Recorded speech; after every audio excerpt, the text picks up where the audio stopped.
she was kidnapped that day, and that was not coincidence. And here's where we can really start talking about a lot of the weird dates and things like that, and the significance that is tied into not just dates, but places, and then also a prophecy. Mehmet Ali Akşa made claims that he was approached by the KGB, trained by the KGB to go and kill Pope John Paul II. So the date that the Pope assassination attempt on the Pope happened was on 13 May. May is the 5th month of the year. So if you were to write the date out, that's 13/5, and then happened at the time of 1717. And so this coincides with the prophecy of Fatima, and that prophecy was given to 3 kids on the 13th of May in 1917. Okay, so these dates and the time line up with that prophecy time. And so essentially 2 boys and a girl were visited by the Virgin Mary, who told them that a pope would die in the future unless that pope was able to bring the Russian Empire out of communistic atheism back to the Catholic Church. The Pope essentially goes through this experience where he's almost assassinated and determines that he's the Pope in this prophecy. And because of that, he now has this internal need, more than a need, right? It's a compulsion from God or the mother of God to go and carry out and fulfill this prophecy, or he's going to die. Let's go!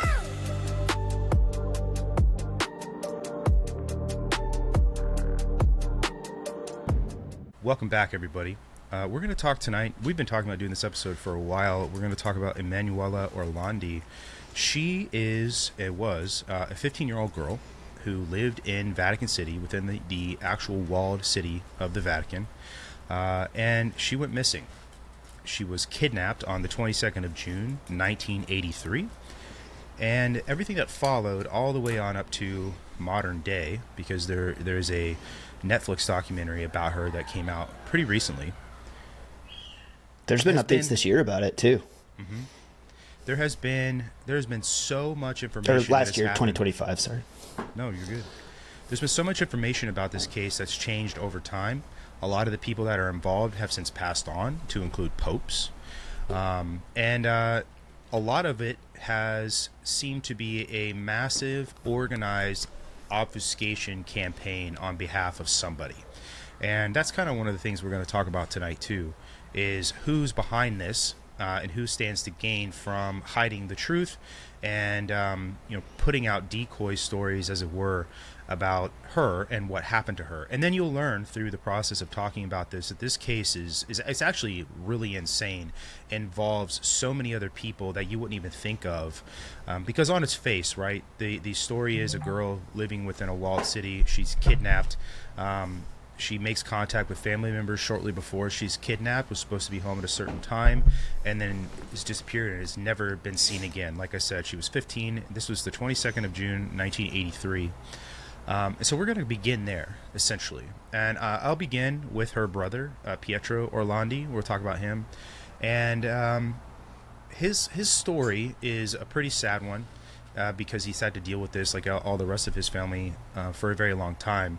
But one of the things that stuck out to me, Chris, about his story is that he actually had the opportunity to prevent this from happening. And he didn't know it, obviously, so when I say preventing, but she asked him for a ride.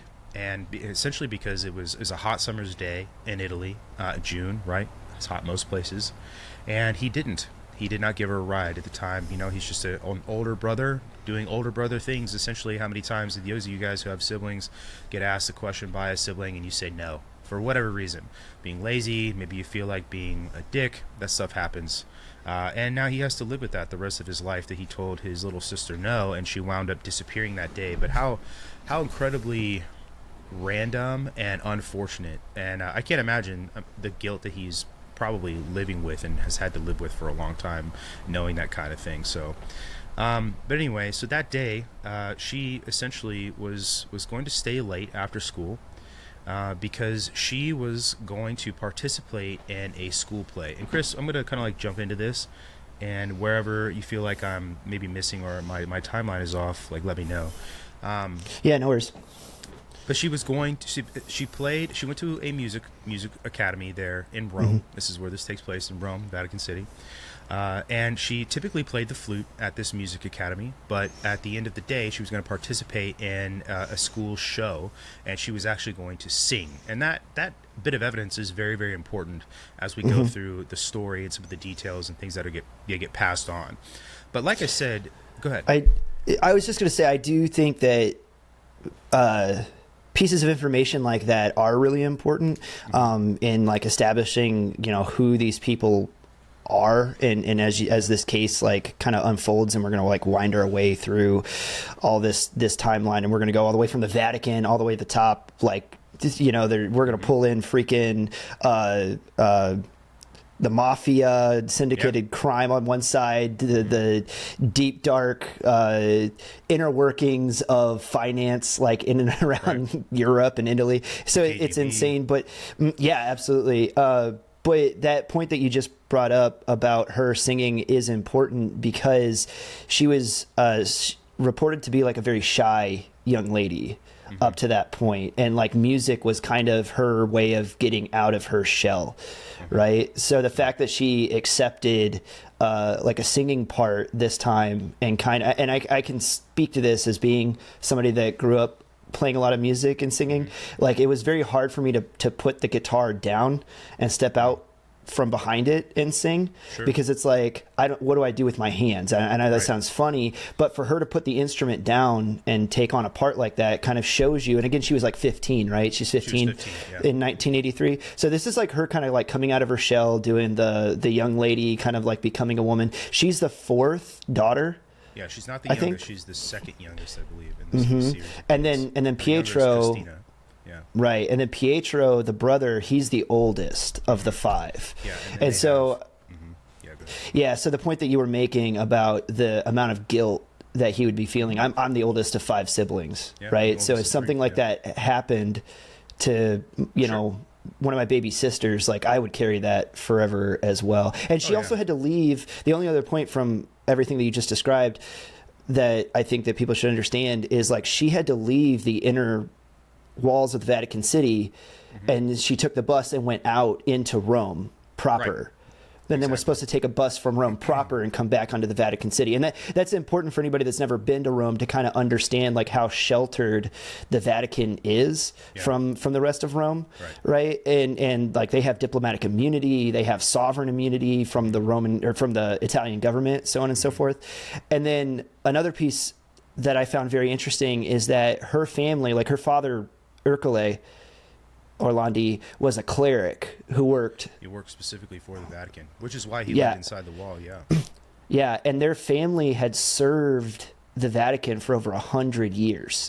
The span of 7 popes, he said, at the point where this happened, the span of 7 popes. That is also insane to me as we unpack this story, because...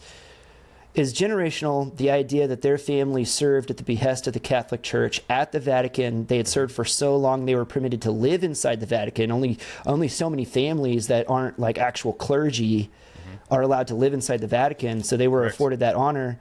And then to understand, like, kind of the way that the Vatican treats them as this story unfolds and moves on, it really gives you a sense of, like, this family was stabbed in the back, man. Like when they needed the church to do something for them after 100 years of family service. Right. So that's another piece of this. Like, to add that's a layer insane. to that, actually, he died in 2004, and his last words, according to Pietro, was, "I was betrayed." Yes, he died in 2004. His last words, according to Pietro, was, "I was betrayed by those I served." So to your point, right? Those were his last words. And we'll talk about it a little bit too, but Pietro essentially made the point that his dad maintained faith in that the investigative services of the Secret Service, the Carabinieri, and the Pope were actually remaining faithful to investigating her disappearance and believe that they would get her back. And obviously that opinion changed over time. And when, like I said, he died in 2004. But I think one of the things too, like I want to say this about Vatican City as well, is it's 0.2 square miles. That's how big it is. And the neighborhood they lived in had roughly 100 people at the time in 1983. You're talking, for anybody who's lived in a small town, and I consider growing up on base a small town for the most part, you know, everybody's business essentially that lives around you, it works. You guys all live and work on base, especially when you live overseas. 100 people is not a lot of people. 100 people is next to no separation. It would be hard to have exclusive friends that weren't talking to other people that maybe you were frenemies or enemies with. So it's an extremely tight community, to make the point there with that. But one of the things I think would be good to establish here is sort of the aura that this case has had over time. This gets brought up a lot, obviously, in true crime, but the element of the Vatican being involved in it is shocking to a lot of people, because they are Catholic, and they tend to say, the Vatican is obviously the Pope, and the Pope is infallible if you are a Catholic, this person.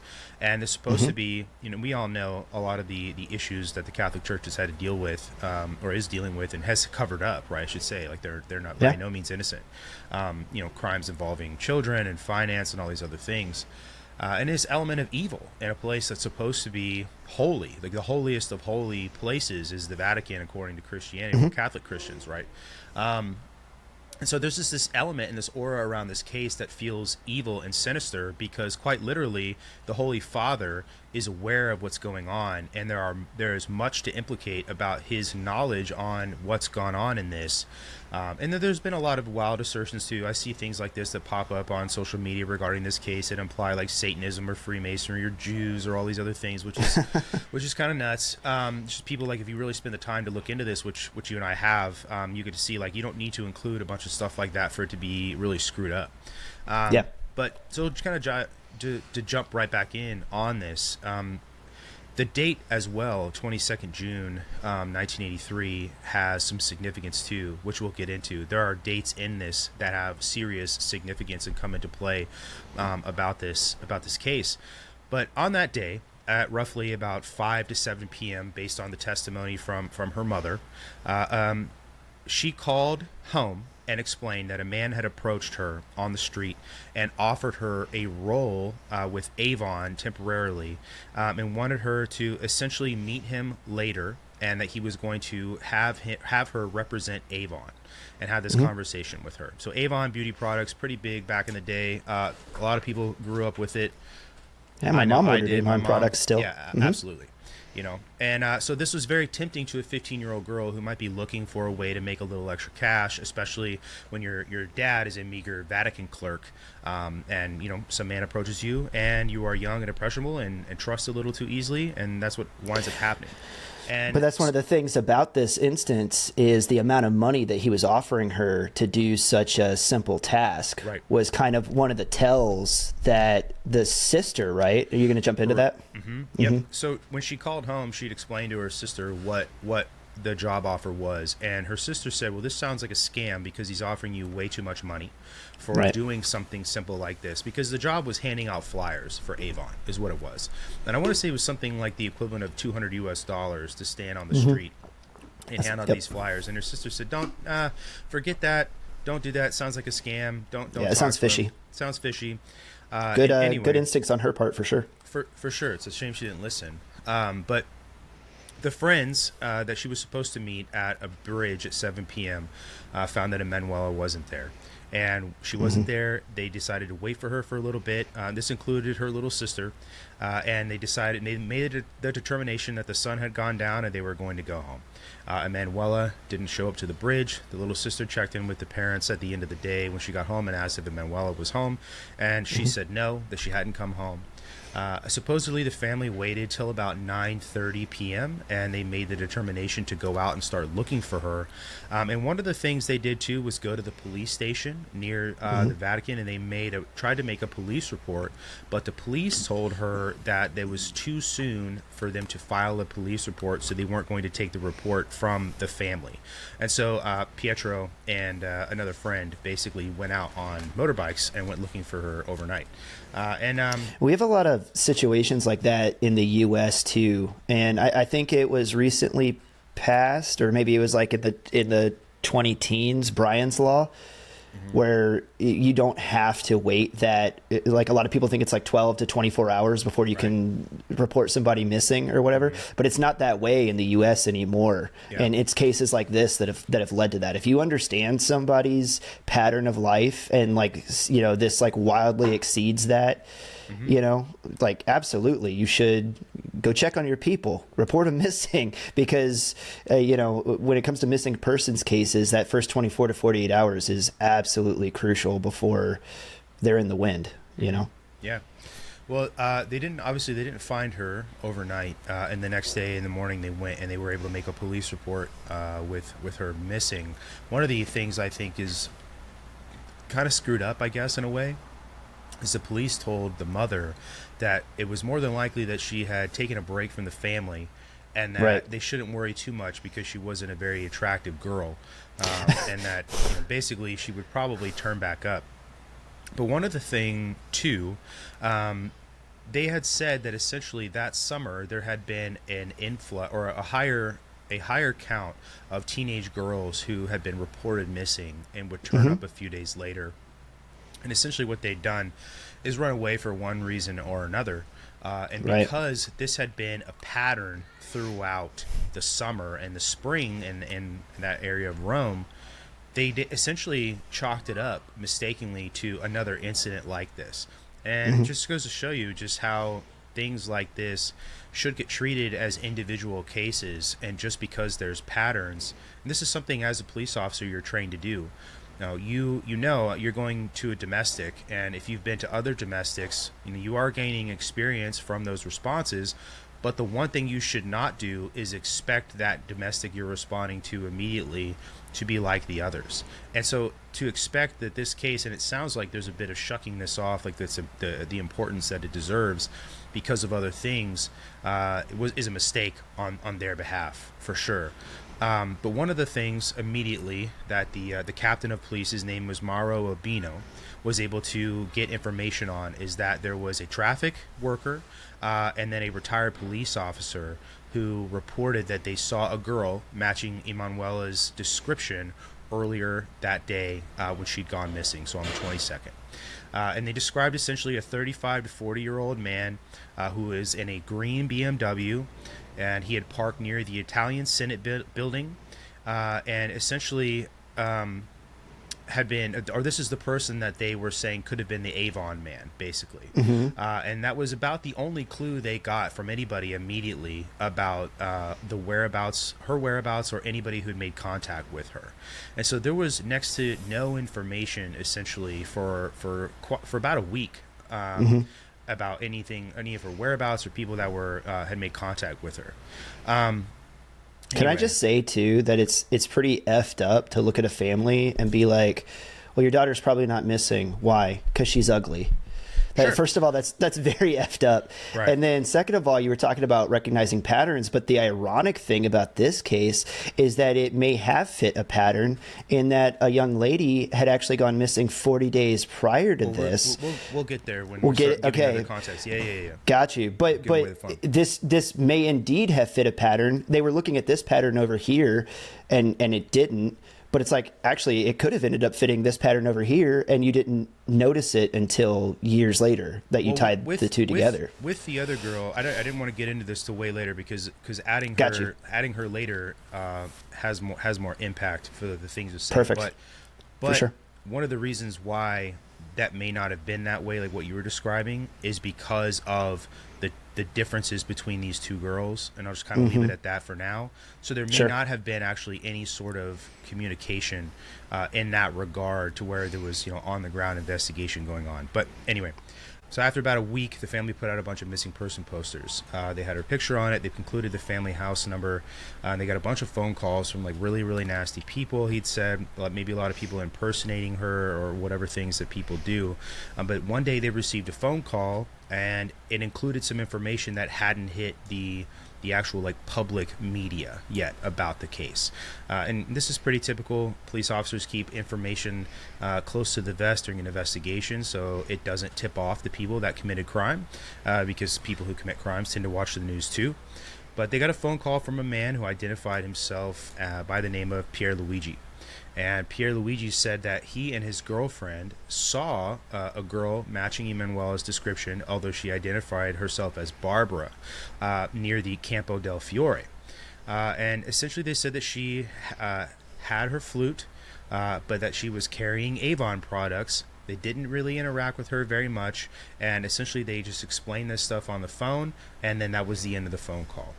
And that was the first time they'd gotten any real information from anybody that seemed serious, because he actually did identify what she was doing, the Avon piece especially, because the Avon which thing was had only been told to the sister, right? Correct. And that came straight from Emanuela's mouth. It wasn't something the police had said that somebody told them.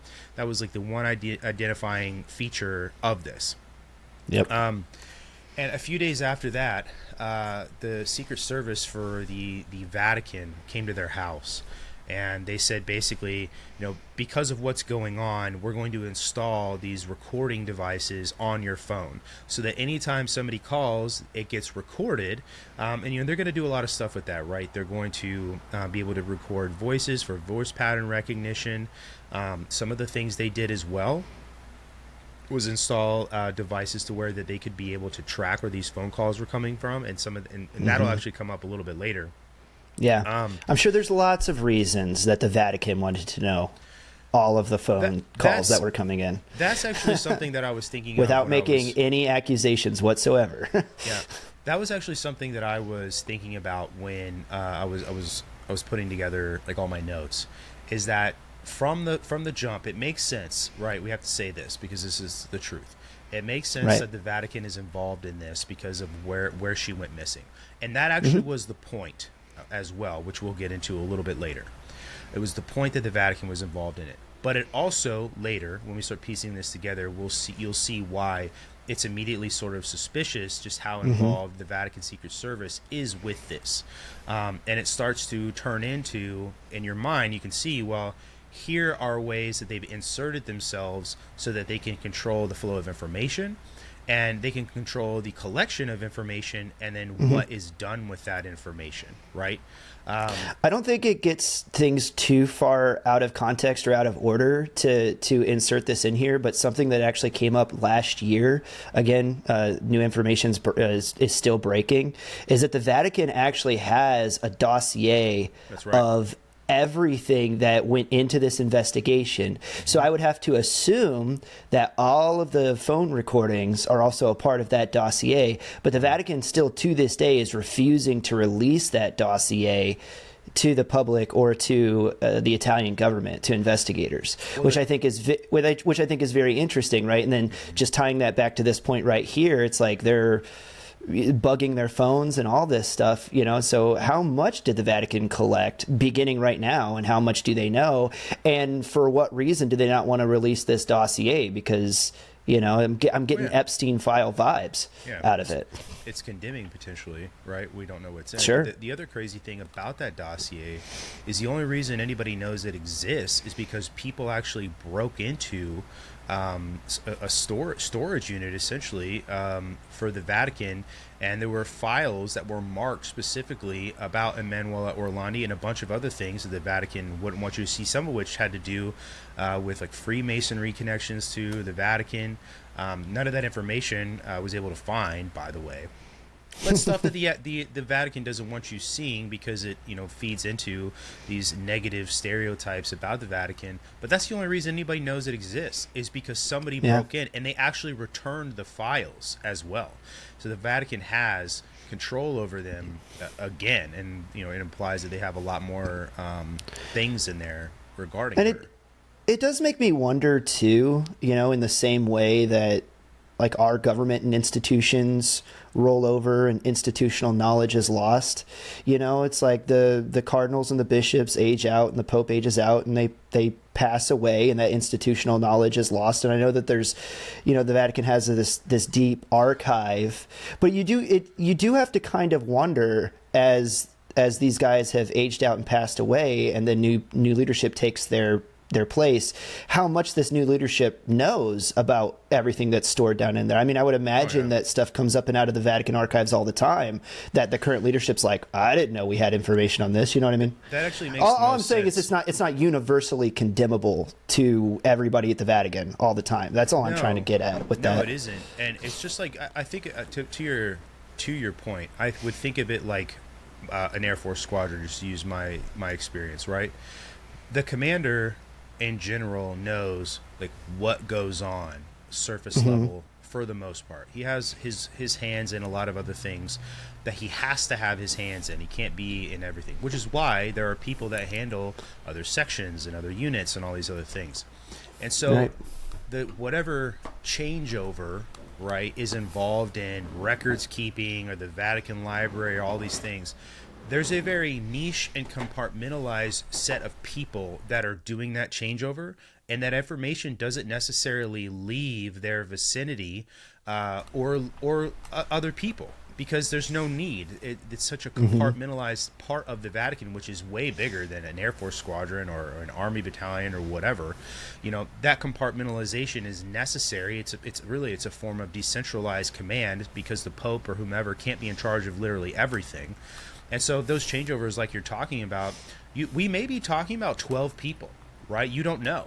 And that's it. Like the changeover. And then too, right, having really done changeovers myself, there's what goes on paper in a changeover, and then there's the things that the person who has done the job for the past 3 or 4 years or whatever, however long this happens at the Vatican, who's like, hey man, here's the paper way this is done, but this is what we actually do. And that never gets put on paper. It never leaves that conversation. It's maybe passed on to a couple people that are going to be involved, but it's like, this is the real way we do things, or this is really what happens.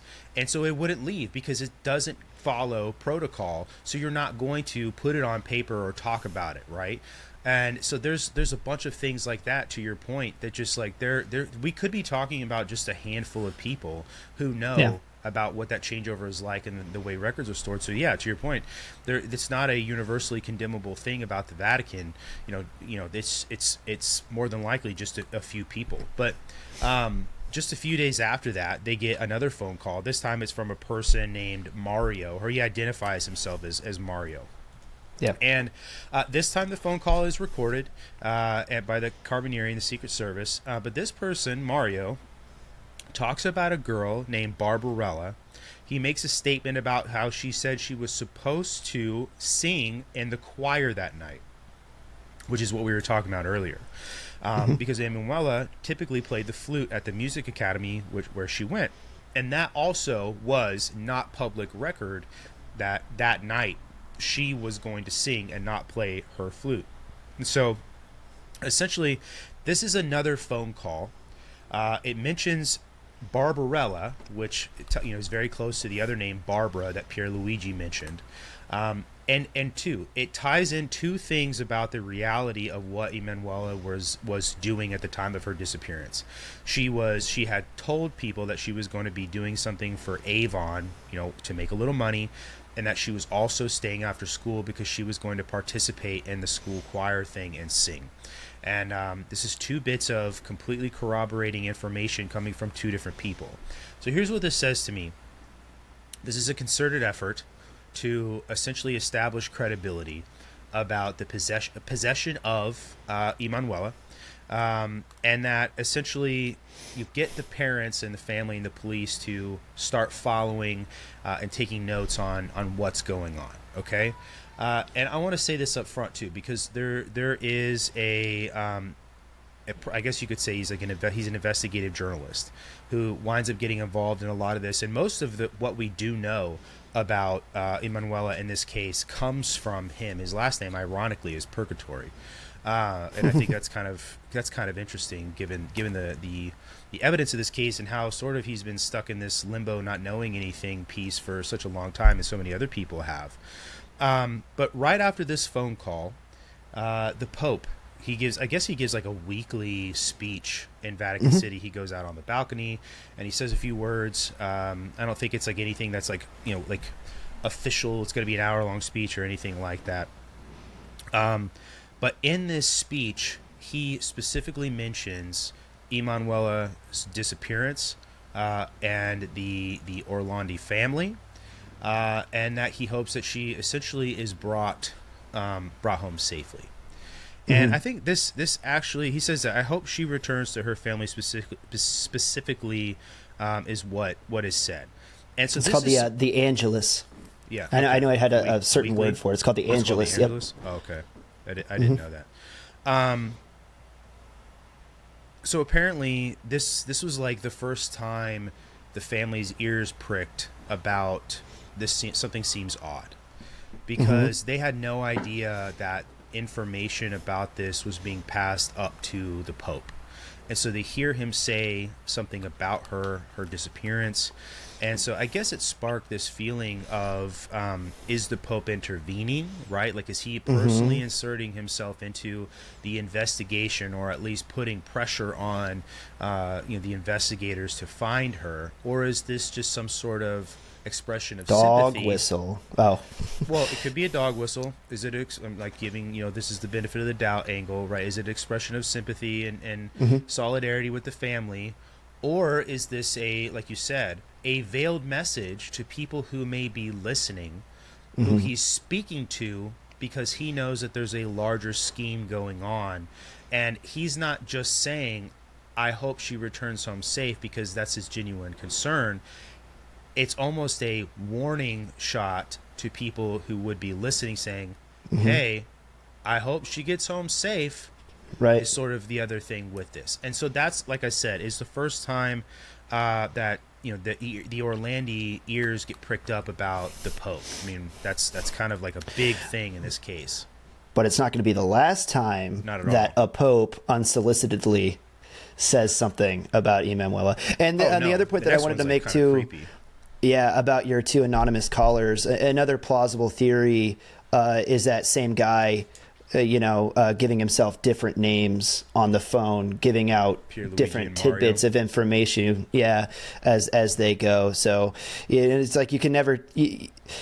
There's not enough there to know, like you said, concerted effort. Is this multiple people working in conjunction? Is it one guy trying to make himself appear like more people? But yeah, well, we kind of get into that because eventually let's talk about, actually that might be a good place to insert the next phone call. There you go. Because 2 days after that, and this is 2 days after the Pope's speech, essentially, where he mentions Emanuela. The family gets another call, and this time it is a person speaking Italian, but the father, Emanuela's father, says that he can tell that this is a person speaking with Italian with a different accent. So like me or you, right? And that's what they established, is that this person sounds like Buongiorno. They're speaking Italian with an American accent. And that person says essentially that they had spoken to Manuela that night, and essentially the girl repeated the name of the school that she'd gone to and her grade, and they had a recording of this, of her saying these things over and over again. The family corroborated that voice over the phone sounded like Emanuela. And he also identified that Pierluigi and Mario were his men working for him. So now you have a conglomerate of people. You have a conspiracy. Right. You have people who are saying they're involved. It sounds like on the surface that it's 3 different people that are involved. And the one thing that they say in this phone call is that the family, the police, they have a deadline. And that deadline is going to be 20 July 1983. And that deadline, if is not met, they will kill Emanuela. But the demand for her release is for the release of a member of a Turkish ultra-nationalist group called the Grey Wolves, is what his attribution was at the time, named Mehmet Ali Akşa. And why is this person important? Well, Mehmet Ali Akşa was the person who shot Pope John Paul II. One of the bullets grazed Pope John Paul's hand, and the other went into his chest. He tried to flee Vatican City and was caught right as he was basically crossing over the grounds from leaving Vatican City into Rome proper, like technically back into Italy. And he was arrested. And this demand specifically, I guess, made the family feel like holy shit, we're probably never going to see Emanuela again, because it was such a serious demand. And they felt basically like that demand was not going to be met, because we're talking about a 15-year-old girl versus some, would-be political assassin who's being held in jail because he tried to kill the Pope. And was he being held by the Vatican? No. Was he being held by the Vatican or the Italians? Nope, he was being held by the Republic of Italy. Okay. And that actually is important and ties in later too. Yeah.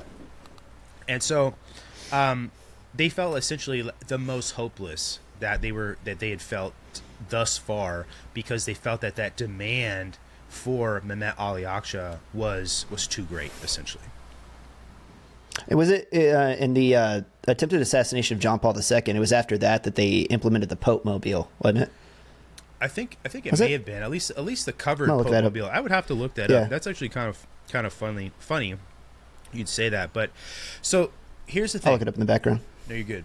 The day that Mehmet Ali Akça tried to kill the Pope happened to be 3 May 1981, or 13 May 1981, and that will come into play later. And I'll kind of give you there's some really kind of crazy underlying things to this story that, like I said, it goes really deep, and it actually is sort of symbolic in a way. So these dates actually really matter. But so the American. This person, he comes to be known as the Americano to the investigators and to the family. They've determined that this person is an American-speaking Italian. He calls a local Rome newspaper called ANSA, and he gives instructions to the person on the phone that they are to go to the Parliament Palazzo and find in a trash can proof of their possession of Emanuela. It's a package that's going to contain some items, right? And so the items that were found inside the package were a photocopy of her music school ID, a tuition payment receipt, and then a message from Emanuela, supposedly, that said, with much affection, your Emanuela, is what it said. Was this message? There was some problems with this, like, up front, right? The first of them being that this was a photocopy of the actual ID. It wasn't the original ID, and that this essentially doesn't prove that she is alive. It just proves that there was, at one point, they had possession of her items, and that she was alive at the time. Right. And this is sort of like where Andrea Purgatori really starts to show his face in this investigation, for the most part, because this is where he really starts to branch off from the official narrative coming from the Secret Service and the Carabinieri, because they treat this, the police, let's just say, right, like official police, Vatican, whatever, they treat this discovery as like official proof that she's alive, and that he sort of branches off from that, says no, it doesn't. He sees this essentially as that they had access to her personal belongings, but not necessarily that they had access or possession to her. But that was my take on it too. Was more that, okay, now you can prove that they might have had access to the school where those items may have been kept, like her actual ID, and then obviously the receipt. A receipt for tuition would be a strange thing for a child to be carrying around, unless it just happened to be the day that the school issued the receipt for the tuition, was like, take this home to your parents as official documentation. But then again, that would be an easy enough thing to reach out to the school and be like, or when was the last time that you issued a receipt for tuition, and who was that receipt given to? Was it given to Emanuela, or was it put in the mail and mailed to the family? Like, you see what I'm saying? But that, to me, that says that they more had access to her records, which would be more indicative of the school, not necessarily to her. And then the only other thing I was going to let you know is on the Pope Mobile question. The Pope Mobile style vehicles existed before 1981, but the May 13, 1981 assassination attempt of John Paul II was the big catalyst for major security redesigns, especially the move to armored and bullet-resistant enclosures and bulletproof glass around the Pope in many later Pope mobiles. Yeah, and obviously Pope John Paul II survived. Yes. Yeah, I don't know if I said that before. But anyway, the one thing that I guess he had instructed a a source he had inside the police department was that they should pressure the Orlandi family next time they spoke to the American or anybody, whether it was Pierluigi or Mario, that they should ask for actual proof of life of Emanuela, because basically because of his determination. And I completely agree with his branching off of what the official narrative in the story is going on. And I'll say this too. This is where it becomes even more suspicious to me, because when you have a bunch of different threads going on in an investigation, the last thing that you should be doing immediately is flattening them all into one narrative. You don't know what exists in like a mutual exclusivity. You don't know what is actually tied together and related to a timeline. There's evidence that you could find in a case that supports some things but doesn't support other things, right? Like sometimes there is such a thing as contradictory evidence. Like, this is evidence of their presence here, but that doesn't really make any sense because there's this other thing over here. Like, that stuff happens a lot. So and this is still early on in this investigation. We're talking about July, less than a month after her disappearance, and the police are already flattening evidence into a narrative and a timeline and giving them information. So that just for instance, I was just last thing I'll say. Sure, I'm sorry. No, that's okay. Could be evidence of conspiracy to push a narrative because they're trying to cover something up. It could be evidence of incompetence, which is what Hanlon's razor would say, right? Never attribute to malice that which can be attributed to incompetence. There's totally that as well. There's plenty of incompetence in law enforcement. It just happens. People are people, and it could just be a heat of the moment thing that happened, so which isn't necessarily incompetence, maybe more inexperience or getting caught up in the moment. So these things, hint at malice, but they also hint at incompetence and experience is all I was going to say. I agree with you completely, and this was the point in the case where I started becoming suspicious of certain entities too, of the ones that started like pushing theories into proving narratives, like you said, into the facts into proving the theories instead of saving the theories and waiting. Because at this point, like you said, this is all we know. We have 3 calls, and then now we have this photographic evidence that was mailed, and they're also assuming that, and I'm really glad that you brought up the timeline, that because we received this in the mail in this order in the timeline, that this is where it fits in the order of the timeline, as if we're tying the documents to the girl and that's how they got them, where you could also posit a group of people that have a political means that they want to see come to an end, and then all of a sudden the Pope in the Angelus makes his announcement and prays that Emanuela comes back safely, and they go, oh, there's a missing girl, and then orchestrates a break-in to the school where I don't know what the school's security is like. I'm just saying that there's this theory could be plausible, that then they orchestrate a break into the school, they find those documents, they photocopy them real quick, put the originals back, and then fabricate this. It's like, well, let's use this crime of opportunity to try to, get our dude out of jail. Right? What I'm doing is reaching just as far as you did to say, oh, because this happened right here, here's the narrative, right? Like, no, you don't know that yet. All you have is a missing girl, a series of phone calls, and now anonymous documents that have showed up. Well, and to recap sort of what's happened, right? She went missing. The police did not let her get reported as a missing person until the morning. And if she went missing, let's just use the timeline of between 5 to 7.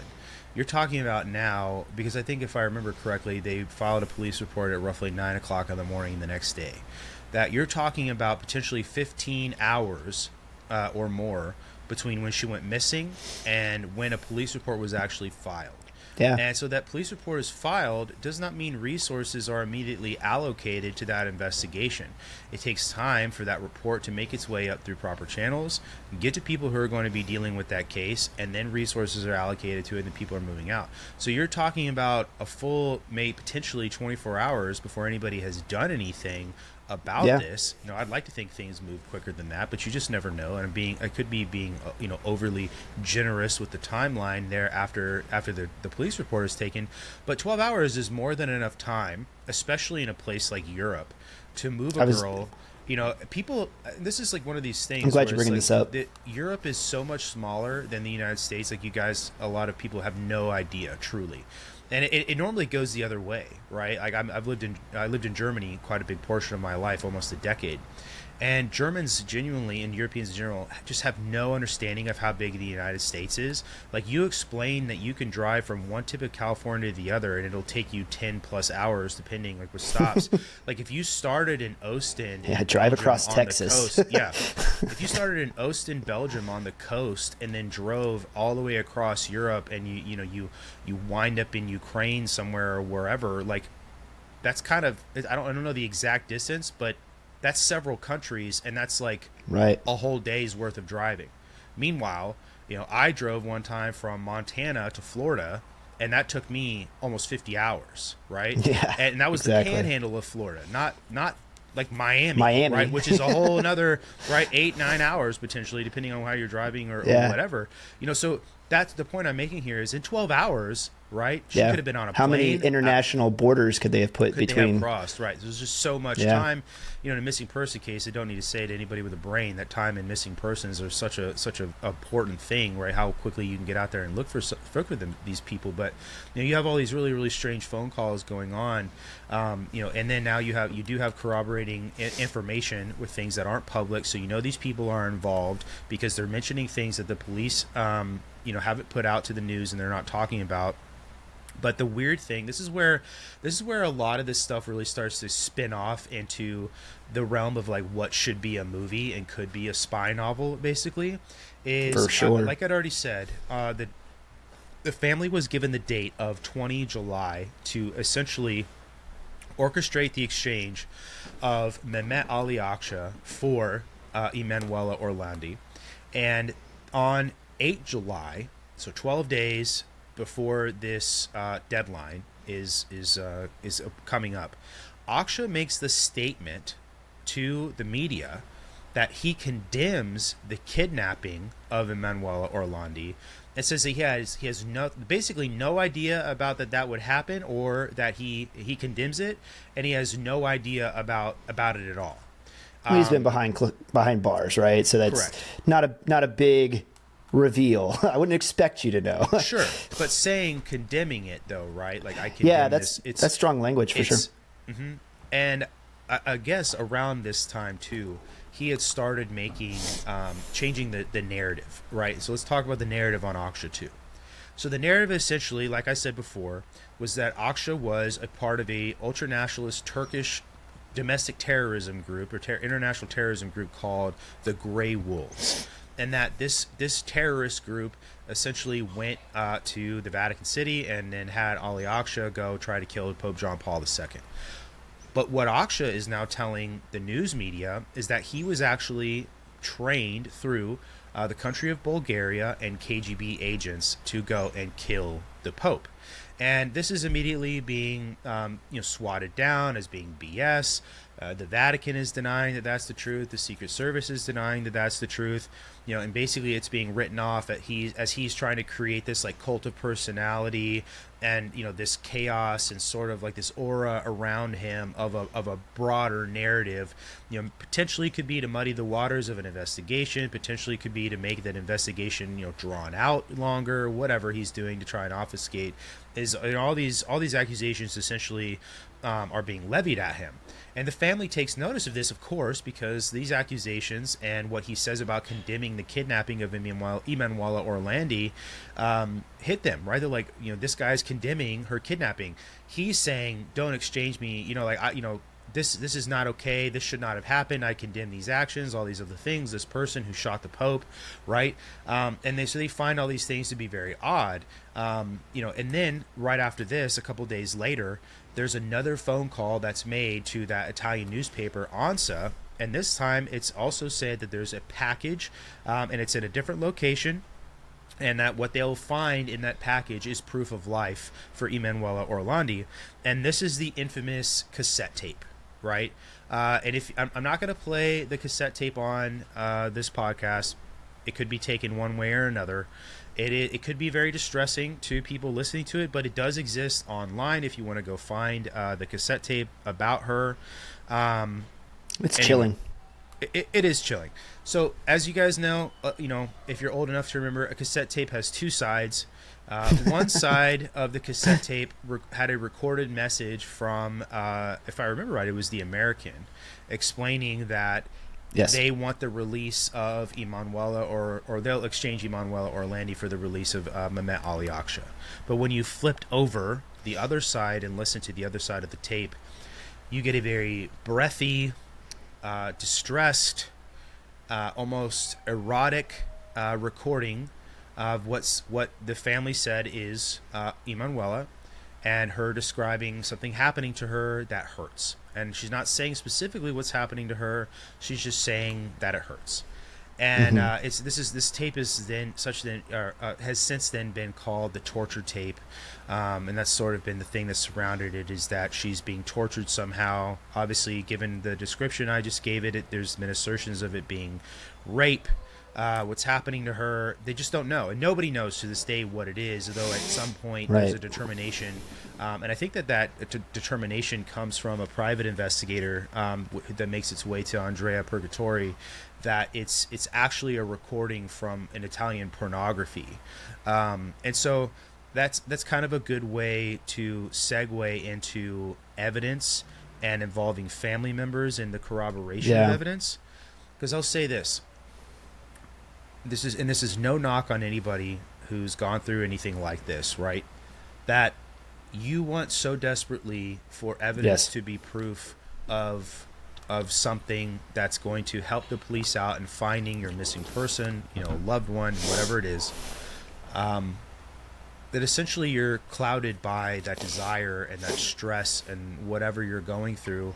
That to hear a female voice like that and to say definitively, that's our daughter, that's my sister, there's not necessarily proof of that, right? It could be a lot of things going on.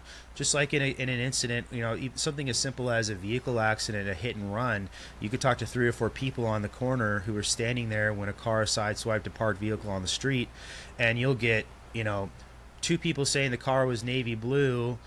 One person will say it was more of a purple, and the other one will say it was a dark gray, right? And you've got you've got basically 3 descriptions of the same car, and no one can agree on what color shirt the driver was wearing. It's just what happens. People's perceptions and the way they remember incidents as they happen, people are fallible, like I said at the beginning of this, And so there's never been any proof that recording was indeed from an Italian porno, even though, that was sort of one of the assertions levied. But the family also did say that sounded like Emanuela and some sort of distress. And like I said, it's been described as it's called the torture tape now, whatever's happening to her. But to your point about people's perception and eyewitness testimony, in this case, ear witness testimony, people's perceptions also change over time. And there's a reason that I know in the course of investigations, like, you will interview eyewitnesses periodically. You're looking for stories to change, or you're looking for perceptions to evolve, right? And when it comes to this tape specifically, I know that in the beginning, the family was very convinced that they recognized her voice. They said it does indeed sound like her.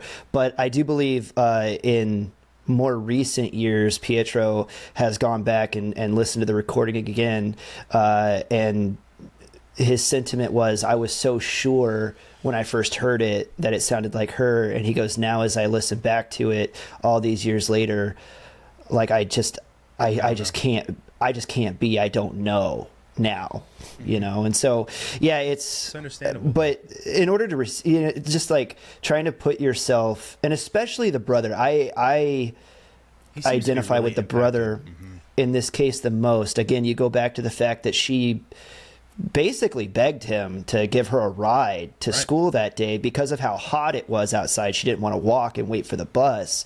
And to hear him tell the story is it would basically inconvenience him because he had other plans that afternoon. And if they were more like personal type plans, if I remember correctly. And so it's like he couldn't be bothered to set his personal plans aside to take the family car to drive her to that, because it would make him late to the other thing. And then to carry that guilt with you. like Yeah, till and now. it sucks too because you think about Well, and who's to say too? I got to be fair to the guy. Who's to say too that this still wouldn't have happened? Because if he would have dropped her off, she still may have decided to bring the bus home. Yeah. Well, yeah. I mean, there's a bunch of factors in what if she would not have gone to the rally point that she had established with her friends. She wouldn't have been in that vicinity. Who knows where he would have picked her up? Because she did disappear close to her school. The other thing I was going to say with it too is just like you can't blame the guy, even though he blames himself very obviously when you listen to him talk about it, because like put yourself in the shoes of, and we've all been that, you and I have been that age, right, where you're just a young guy with a freaking car, man. It's the summer, and just saying, it's the last thing you want to do is go pick up your baby sister after school. Like you got whatever you're doing. Maybe it's a chick, maybe it's some dude friends you're hanging out with, maybe you're gonna have a couple beers, but who knows. You can't blame the young guy for doing what a young guy did. He just did it. And this was a normal 2020. Weekday afternoon. She did this every day after class to go to the music school. It was weird. Yeah. How many hundreds of times had she done this and nothing dangerous had ever happened before? Yeah. No, exactly. Well, it was kind of after this incident, the second time that a package was dropped off again for the news media, right? These phone calls are going to the news and not to the family or the police department. So that, just point out that the people that are committing this crime want the news involved. Obviously, there's a reason for that, because you're getting when you have the news involved, you're getting the message out to a broader set of people. But I guess the Secret Service showed up at the Orlandi household, and they said that basically because of everything that's been going on, the phone calls they get. And we should say this too at this point. The deadline of the 20th of July had come and gone. And the investigator here, the investigative journalist who's done a lot of this legwork, Andrea Purgatori, had said that in his experience, and he had, I guess, expressed this to the Orlandi family as well, that typically the first deadline in a kidnapping for ransom is not the only deadline. And he said he's like passed on this encouragement and hope to them, but the deadline has come and gone. The family, the police has sort of had this expectation that they were going to recover a body from wherever. And the police actually had gone out and actively looked for a body. And I guess the day of the 20th, they had done a bunch of checkpoints and looked through cars and things like that of people driving around to make an effort to try and find her, and obviously nothing happened. But that deadline of 20 July had come and gone. Nobody had shown up. And at this point, it's an international story too. Yes, it's an international story because of. That's a great point to make. I should have said that when we were talking about Aliaksha, because that's the whole reason why it ended up leaving Italy and like Europe and getting on the news, because you can go find there's news reports with Dan Rather back in the day in the 1980s talking about this, is because of the offer for in exchange for her and the person who tried to kill the Pope. That's international news. And so yes, it has the attention of the broader global community at this point. It has the attention of the American president, right? It has the attention of the American Catholic Church, all of these things. And so this is garnering and has garnered way more attention, I guess, than the family had expected. So that's a really good point to say, because that sort of ties in later too. But the Vatican I wrote SS down, but Secret Service, not the SS, the Secret Service, totally different. They basically show up unannounced to the Orlandi family household one day and say, hey, look, one of the things we want to do for you guys is you're getting so many phone calls about this. Phone calls are going out across into other avenues of the news, that we want to relieve this from you. And we want to have all future phone calls transferred to a law office. And we're going to have that lawyer essentially field all these phone calls, any of the phone calls that come in henceforth. And Emanuela's father put up a fight, I guess, at first, and had made the statement that there's no way that they could afford these phone calls going to a lawyer and pay that person for his services. And they were told essentially, you will never see a dime. You will never have to pay a dime for this. You will never get a bill. And so, like, to me, like, that also kind of gets the hairs in the back of my neck prick up too. About it. And I'll say this too. It could be because I'm looking at this from hindsight, but that does seem a little odd, right, to me. And Absolutely. it seemed, and I feel a little vindicated in saying that, because it seemed odd as well to Andrea Purgatori. And one of the reasons why he felt that it was odd was because of the specific lawyer that this was going to. And I may butcher this guy's name, but I'm going to say it. It's Gennaro Erigidio. Gennaro Erigidio was his name. He became the family's lawyer, the person who was going to field all these phone calls.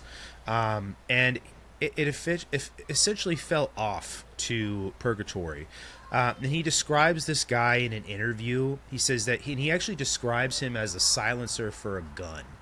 And he says that he's somebody that, keeps things quiet. He knows how to keep things quiet. Up until this point, he was a lawyer who had no experience in any sort of criminal kidnapping case or anything like that. His experience had come from the financial field.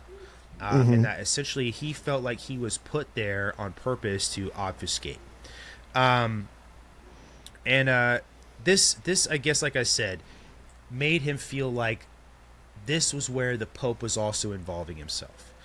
Because this pressure seems like it comes from an outside source, and that if he's being described as an intentional obfuscator who now the family is not just letting field phone calls, but is issuing out like personal correspondence and correspondences. Right. They do, I guess you could call it like a press conference, even though it's inside the law office, where Emanuela's father puts out another statement, essentially asking for the return of the daughter, and the lawyer is present there at the time. So this gave Purgatory some really bad vibes. Wouldn't you agree? I 100% agree, and this is when you start seeing this is, I mean, how do I describe this? Because I'm not trying to just throw a bunch of shade on the Catholic Church, on the Vatican, and I'm not trying to weave these narratives. I'm trying to put myself in the story at this point and know what everybody knows at this point, right? And we're in September-ish time frame of 1983, but this to see that happen in real time, right? Why is the Vatican trying to now exclude the family from correspondence? The Vatican is putting itself in more of a putting more of its hand on the steering wheel, as it were. So the guy that works directly for the Vatican is now fielding all of the correspondence, like you said, issuing statements on behalf of the Vatican. Right. And it's just you start layering on these levels of bureaucracy. And at the same time, the Vatican's also starting.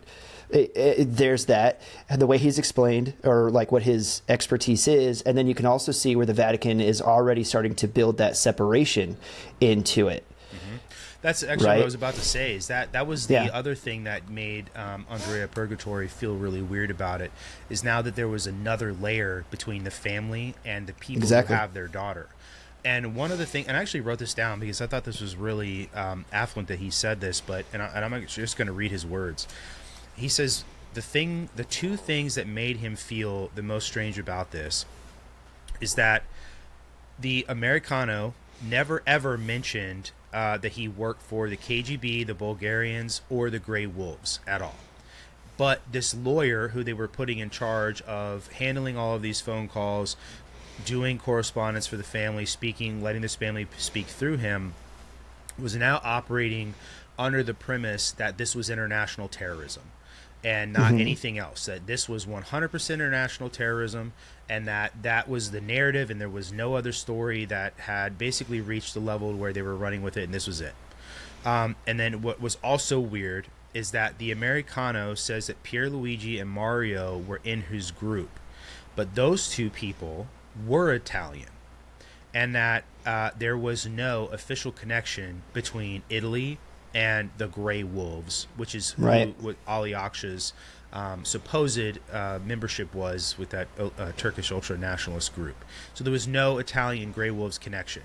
And so he found all of these things to be really, really strange, because it made no sense for it to be international terrorism, because of there's no obvious connection between these two entities, and why are two Italians essentially working with an American for an international terrorism plot for a Turkish group, right? Or even a Russian group, right?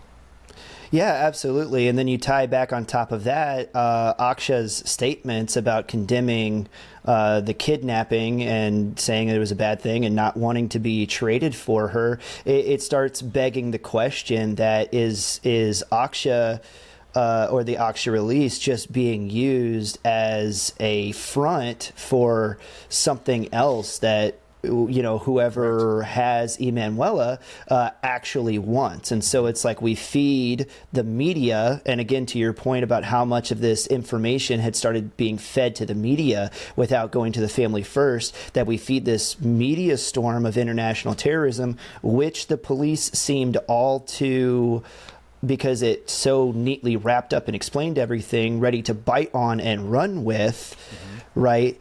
I'm going to layer that on top of the fact that we know that this lawyer, who I'm not even going to try to say his name either, that his experience is in finance, not in this, and again, hindsight being 2020, you and I also know that there is another financial scandal that the Vatican is dealing with at this same time. And a lot of those threads are getting ready to intersect in this financial lawyer. Yep.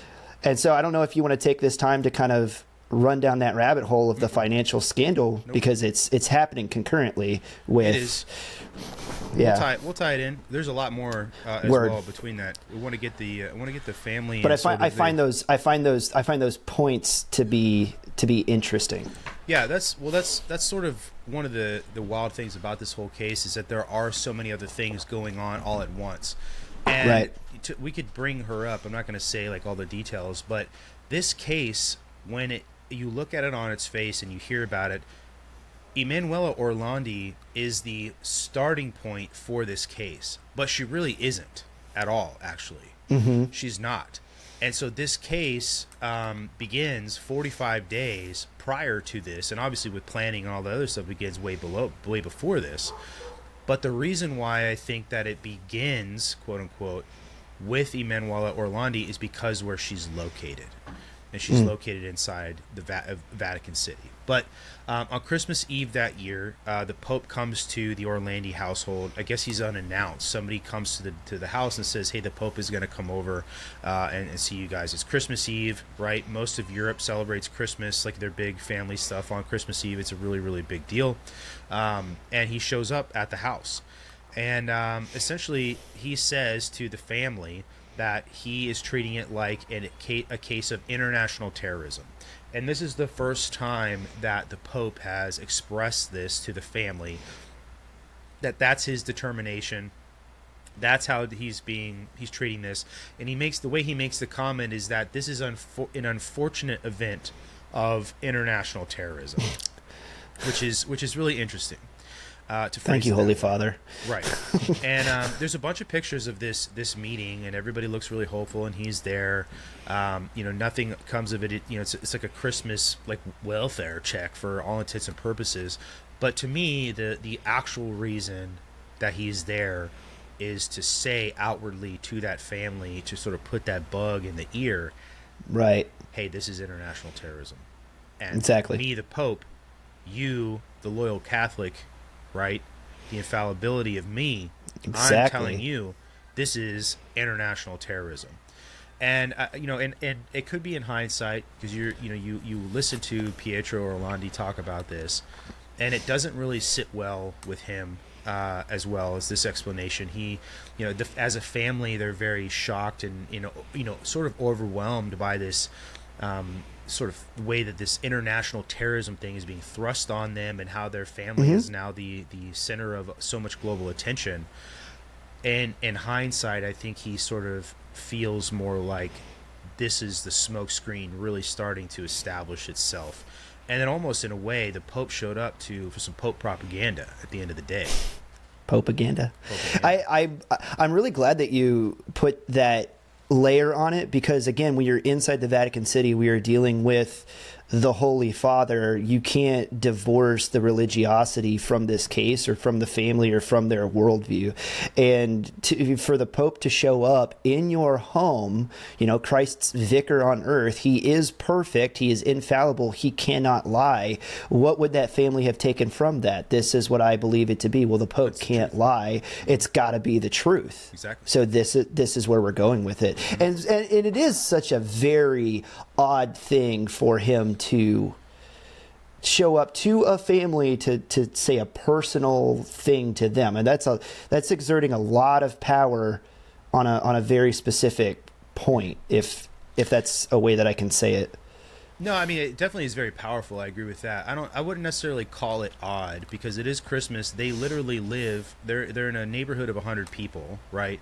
They have been but he would be affected- conducting Christmas Mass later that night. Why not talk to them while they gather to have Christmas Mass? Because it's private and their daughter's missing. Okay, fair enough. And Yeah. I mean, I wouldn't reproach a family to talk about their missing daughter in front of, everybody. But That's not what I meant. It would more like after Christmas Mass, like, may I talk to you? Nah, I mean, I just disagree with the assertion that it's weird. That's okay. I don't think it's weird I see for what him you're saying. to go, because it's their private dwelling. It's Christmas Eve. Like, that is on Christmas. Like, there's no more personal setting than to be home in your home on Christmas Eve as the Pope. That's totally right? fair. It's a Christian holiday. Like, I'm the head of the Catholic Church. You live within meters of me, of walking distance, quite literally. And I'll let you know ahead of time I'm coming over, and I show up. I'm there for 20 minutes, and I leave. You know what I mean? Like, that doesn't seem that weird that he would go, considering what they were going through. And it also is good enough excuse, quote unquote, not to call their daughter missing an excuse, but to not have to go to other people as well, and like be like, oh, we're doing like in-home visits today, like he just did that's totally fair. I'm thinking about like the Pope showing up at like my house, where it's like, no, I got to remember, like you said, we're meters from his front door. It's he's walking across the piazza, like essentially. Got it. Yeah. But anyway, it is a weird visit anyway, because of what he says about the international terrorism piece. And again, like, so this is where I find that like Andrea Purgatori really starts to shine on this because of his investigative journalism. If you go and like watch the interviews with him and you watch the documentary, like, this dude, like, really should have been the lead investigator completely and totally, because he goes on to describe essentially his process in allocating sources from inside not just the Italian government, so like the Republic of Italy, but inside of the Vatican's governance infrastructure, right, if you want to call it a government, for all intents and purposes. And he goes on to describe how he has a very high up politician, for lack of a better term, inside the Vatican's infrastructure, and this person will give him information, but does not like to meet in a closed setting, and they go on walks around Rome. And I really like that he added that little piece there, because it really just kind of show you like the dedication to the process, essentially, and just how much risk they're both incurring by doing this. But he explains essentially the difficulty that he has with this, because he can't take notes while walking. If you've ever been to Italy, like, like, there's a lot of really small, narrow roads, and those small, narrow roads are being treated as a two-way street for cars, and they're really not, and so driving in Italy is kind of nuts. But in this, he gets a bunch of information that really just shows you the absolute, I guess, shit show, or the weaponized incompetence that's going on behind the scenes with this investigation. And so I took some notes of some of the things he says here. He says that the lead investigator on this case had passed on that the investigative body had taken on no grand strategy, essentially, on approaching this case, which is something you should do. Obviously, you should have a way that you're going to execute how you're investigating these things, who's running down what leads, who's going into what certain files or whatever that they're going to do. He says that there's no grand strategy.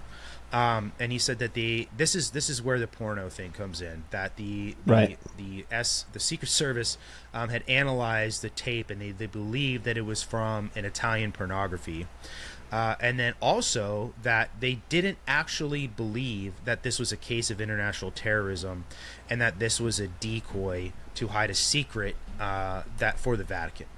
which is like the first sort of confirmation he gets from a trusted source that this whole thing has been a smokescreen, what we've been talking about this whole time. And so what he does is he contacts ANSA, which is the same newspaper that the Mario and Pierluigi and the Americano have been contacting to drop off, to make these package dumps, essentially. And he tells them what his source said, in that there is no actual domestic terrorism or international terrorism. It's not what they believe, but that instead it is motivated by a network of criminals and money. And then when that hit the newspaper, of course, the Vatican made a public statement saying that that was wrong, and then immediately Purgatory is fired from his official role investigating this case, which of course to him and everybody else says, well, now you're running down the right lead, and we can't have you doing that. Wouldn't you agree?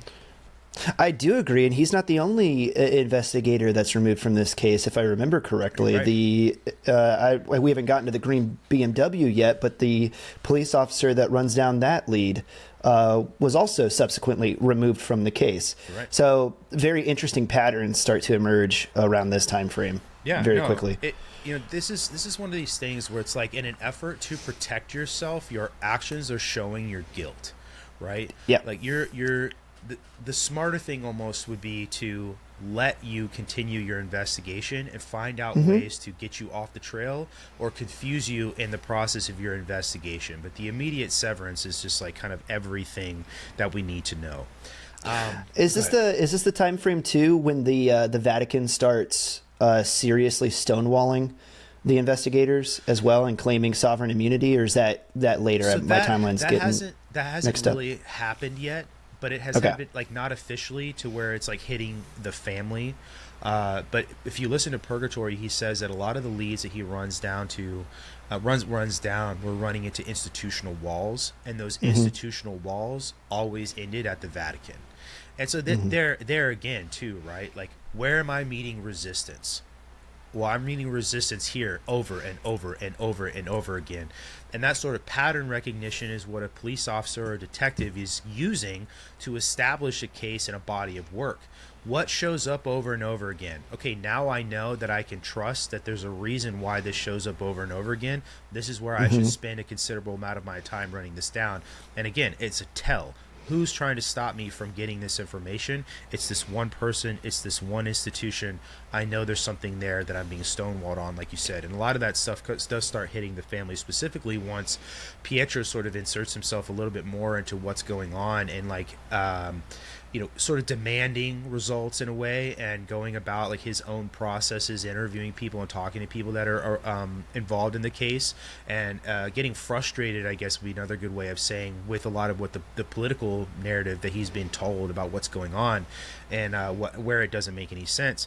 But it's about this time that the family gets a phone call from somebody named Sabrina Minardi, and she says essentially that she is the person that held captive Emanuela in a Rome apartment for 10 days right after she was kidnapped, which is the first time that the family has had somebody come forward and say that they knew essentially where her whereabouts were, and say that they had contact with her since she disappeared. And she goes on and basically says that Emanuela was tied up. She was kept in a room in this apartment. She goes on to describe essentially that she felt bad because she could hear Emanuela moaning and whining a lot for these 10 days. And there's another reporter involved in this case. Her name is Raffaella, and Raffaella Finelli, if I'm remembering her name correctly, she says that she interviewed, and she does in the documentary, Sabrina, and she feels like Sabrina embellishes a lot her role in the sort of authority and like her goodness involved in this process, right? And like, so these stories about her feeling bad about Emanuela's suffering are more than likely BS. Basically, is the point they're making here. But this go ahead. I was going to say you have that, and then it did come out later about her drug and alcohol addiction from earlier in her life, which also cast a lot of dispersion on her She even by statements. admissions, she says that she was, at the time that this was going on, was on a lot of cocaine. It's literally the words that she uses to describe her activity. Yeah, straight up. It's like, oh, okay. And she's actually, and the family doesn't know it yet, but she's actually the first link in this case, specifically with direct ties to the Banda della Magliana, which is the Italian mafia in Rome that's tied to this case, and where a lot of this financier stuff starts coming in. But we'll get there here in a second. De Pettis. Yeah, we'll get there. Yeah, Renata De Pettis. We're going to flash forward about 10 years. And 10 years have gone by, and the Orlandi family is contacted by the police, and they are shown a photo. And if you watch the documentary, if you go look up some of the documents online about this case, you can see the photo. It's not a very good photo. Remember that 10 years had passed, and that this photo is from that time frame, and that it would be supposedly Emanuela Orlandi 10 years post-kidnapping, since they have seen her before.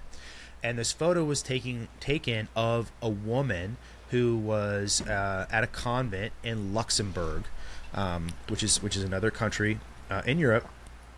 So what happens is the family decides, well, we're going to go with Interpol, and we're going to go with the Luxembourg police, and we're going to fly to Luxembourg, and we're going to let them carry out this operation, where what ends up happening is they surround this convent, and they go in and they take the girl. They take this girl who they think is Emanuela Orlandi, and they even go so far as calling the Italian press and telling the Italian press essentially, hey, gin up. We're about to bring Emanuela Orlandi home after 10 years. So it's way jumping the gun on this. And what happens is they do this. They bring this girl out of the convent.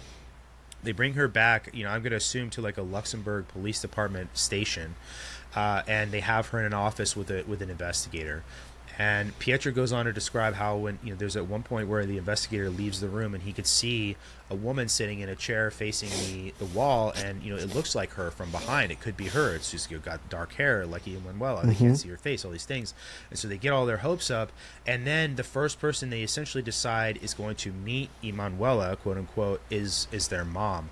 And they bring her out and let her one-on-one with the mom. And of course the mom and the girl knows, like, this is not, I'm not your mom. You're not my mom.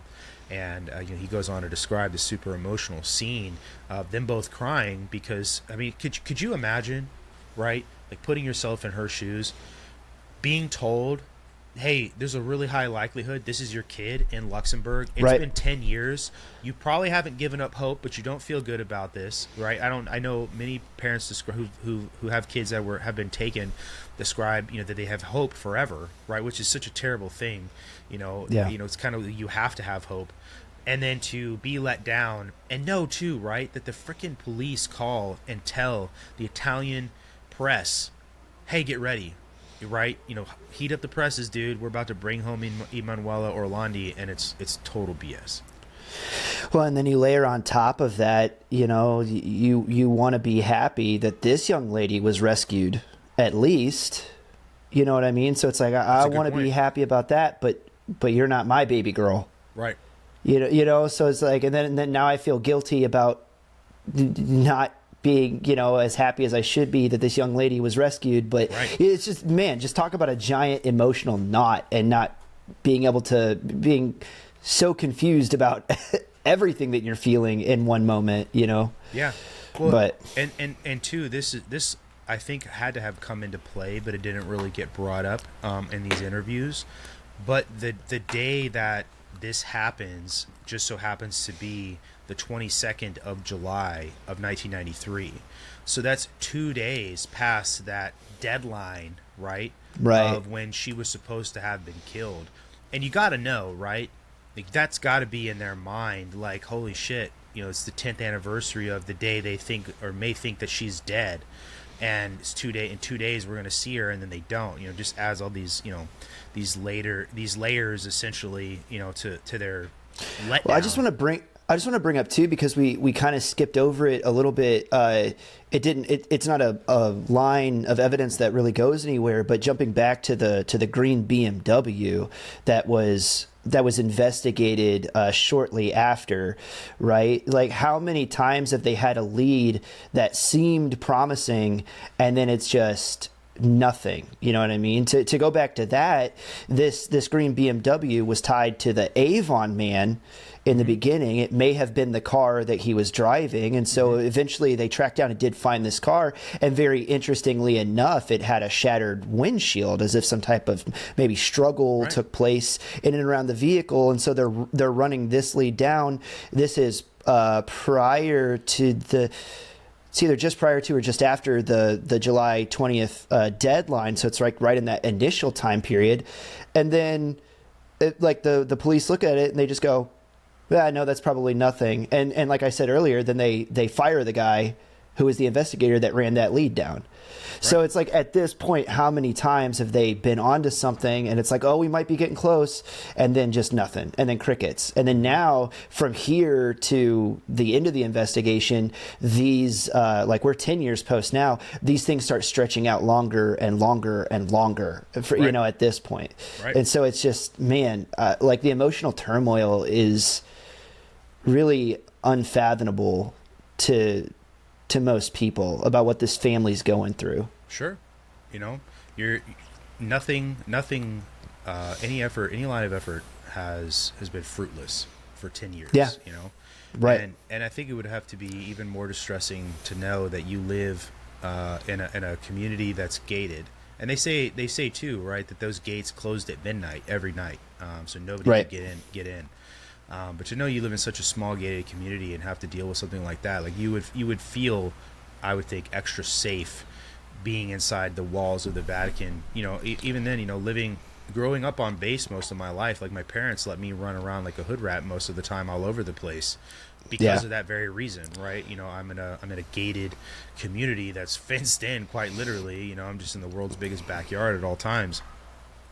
Well, so weeks later, after the Luxembourg incident, a new witness comes forward, and they call a journalist. Her name is Raffaella Notorialli, and she receives a voicemail, essentially, or on an answering machine, and that message says that to figure out who's behind Emanuela's disappearance is to go investigate who's buried in the crypt of Saint Apollinare Basilica, and they will discover the favor that Renatino did for Cardinal Poletti at the time, is what it says. And who is it? It's Renatino, the dude who was the former boyfriend of the witness that came forward later, earlier, Sabrina. Exactly. So it's the second time this dude crosses the narrative in this story. Well, at this point, he hasn't been brought up yet either, because that hasn't been investigated. She's just somebody who has been mentioned. She gave a bunch of information, but the connections between her and the boyfriend don't come up till right about now with this next journalist. Now, so the interesting part about this, what I'm saying it was there earlier, but now people are realizing that it was there. This is like the second set of sinew that ties all this in. But the basilica, interestingly, was next to the music school that Emanuela attended, like within like meters of the music school, which is really interesting. It's one of the things I wrote down while reading about this, is that there's an official narrative about how she was kidnapped, and we'll get into some of these things, because the American essentially identifies himself at some point in this, and we'll go talk about that too. But one of the things that, if I put myself in the position if I'm on the ground looking at this, right, and I know effectively that this basilica that is involved in this disappearance just so happens to be adjacent to her music school, for lack of a better term, that there's significance to it as well with her disappearance, right? If this person is buried there and the mob is tied into it, it could be used for a lot of different things. Perhaps contact was made with her from that place, right?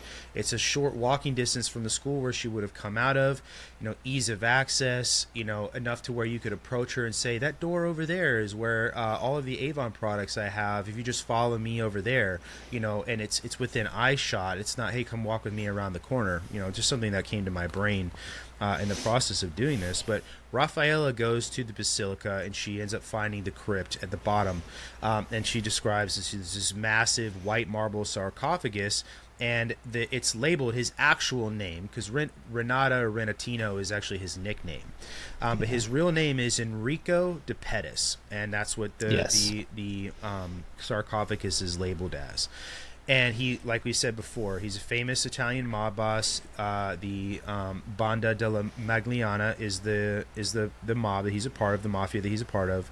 But the interesting thing about his burial place is that this is a church. It's a basilica. And in order to get buried there, he would have to have permission from the Vatican to get buried there. And typically these things are reserved for clergymen, not secular individuals, which certainly De Pettis was. And so it implies that he would have had to have done some really, really big favor, essentially, for the Vatican to get permission for him to get buried inside a basilica, in the crypt of the basilica, right? Well, not only, so this basilica specifically, not only typically do you have to be a clergyman, but for this one, it was traditionally reserved for very high level clergy, right? And like for the cardinal level and up. So the fact that he is not clergy, but not a cardinal, not that level, it makes it odd. But you could excuse, it's like, oh, this one was a bishop or a priest, but but he was, as a priest that he did all of these amazing works for the Catholic Church. Okay, that's not that odd. But he's not a clergyman at all. No. So now very odd.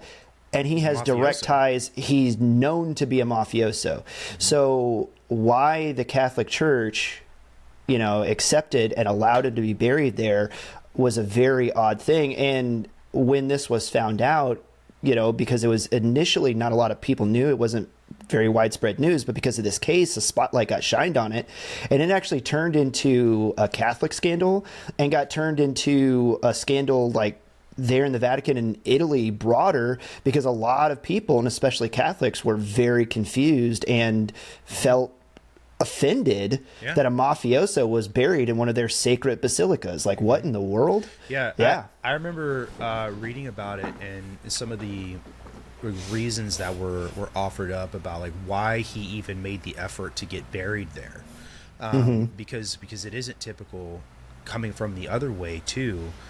This guy, you could get buried in a family plot or family mausoleum, which is pretty traditional anyway, but to request to get buried in the crypt of a basilica, and this is anecdotal because it's something that he, by word of mouth passed on to somebody else. But apparently the reason why he wanted to be buried in the basilica is because he'd expressed that he felt like for his crimes that he was never going to make it into heaven. And that he felt like getting buried in the basilica of the church would sort of help him out. And he would be on holy ground, essentially. But, our boy... It's an interesting line of thinking. Tends to forget that you're just in a flesh vehicle for a soul, and that doesn't really matter. But anyway, that was, I guess, his like rationale behind why he wanted to get buried in a church was essentially that he felt in death that he was, not going to heaven, and that getting buried there would in a way help his case was why that was one of his demands, as it were, for some things that he did. Yeah, well, I do find it interesting that the reasons that the Vatican gave, they said that it was because of his basically his philanthropy. He did great works for the Catholic Church and gave a lot away. And so they accepted his request to be buried there. But also very interesting that after this scandal broke out, I did find that after he was disinterred, as we're getting ready to get into, his remains were actually removed. And they weren't reinterred in the basilica, and he was moved elsewhere, which the Catholic Church just did very quietly. Yeah, absolutely.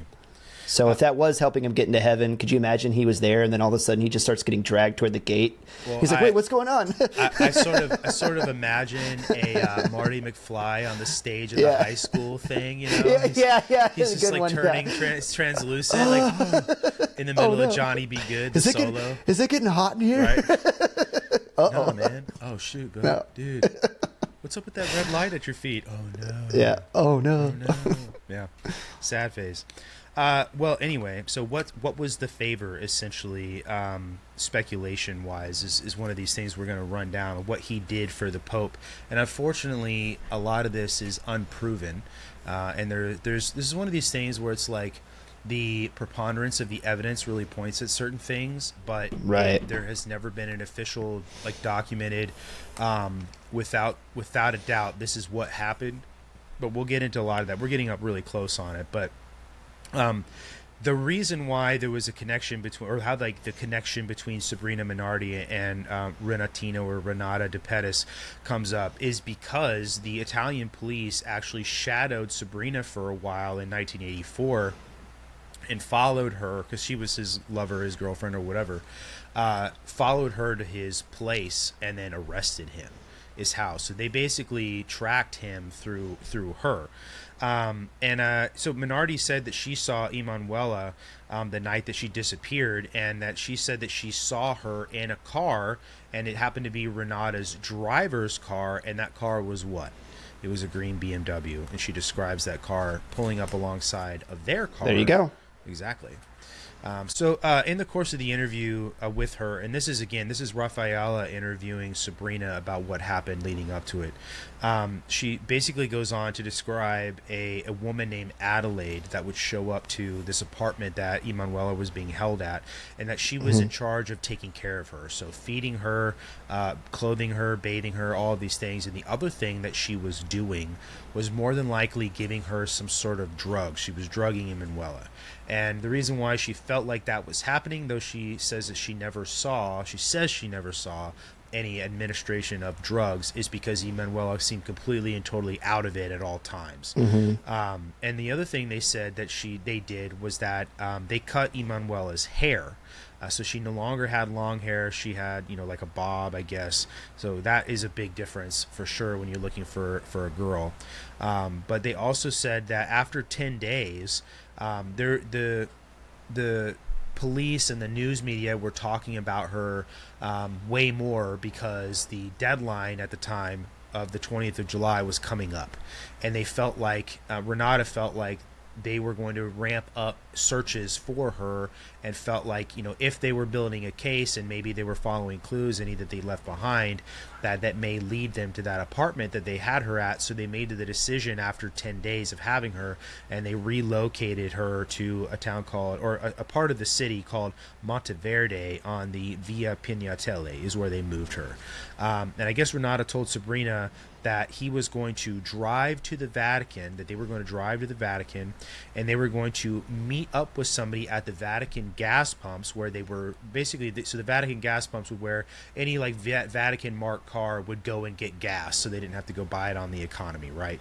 And when they got there, a person dressed up as a priest got out of the vehicle, and they got Emanuela out of the vehicle, and that person forced Emanuela into the car and then departed, essentially. So that she had seen her for those 10 days. But after that, a handoff at the Vatican, which is even crazier. So, and it's not the last piece of evidence that we'll go over that would suggest that the Vatican had a lot to do with her while she was gone. Yeah, once you really start seeing like what was going on behind the scenes and why this happened, it's just like it's irrefutable in my mind that the Vatican had a hand in her cover up, because they knew what was going on. And the Vatican has a very long history of making things disappear and finding a way to distance themselves from bad things, whether that's and because it dirties the cloth, as it were, right? I don't think that that's too far to say at all, because just taking the very public action of how they claimed sovereign immunity and refused to work with police, just that action alone is going to aid in the cover-up, or aid in the abduction of whoever has her. Because it's like, if you know something, even if you don't, like, why are you blocking this investigation for moving forward? If this is a dead end, let me get in here and look around and see if it's a dead end. But the very fact that you're blocking information is aiding in what the bad guys want, right? To make it stupid simple. Right. So yeah, I don't think that's too far to say at all. No, I agree with you. I think that's very evident. one of the things that I guess Sabrina did tell Raffaella, the journalist, as well, is that she knew to be a fact that Renata de Pettis was essentially a dirty deeds doer for the Vatican and had been a long time.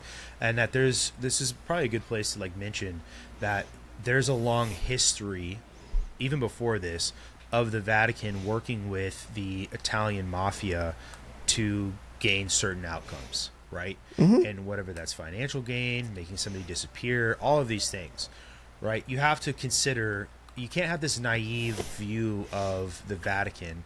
When I said earlier, it's like the Vatican government, right?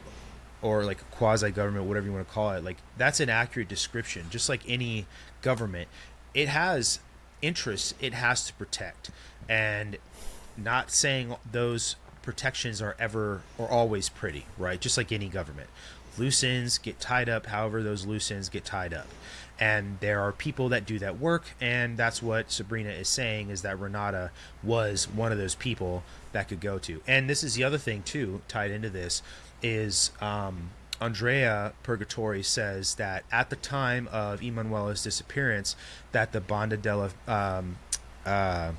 Maglione was split into two factions in Rome, and that Renata was ahead of one of the factions, and that there was another faction essentially, and that those two were kind of always in competition with one another. And so he was not just a person or like a foot soldier. He was in fact in charge of an actual arm of one of the factions of this really, really old mafia family inside Rome.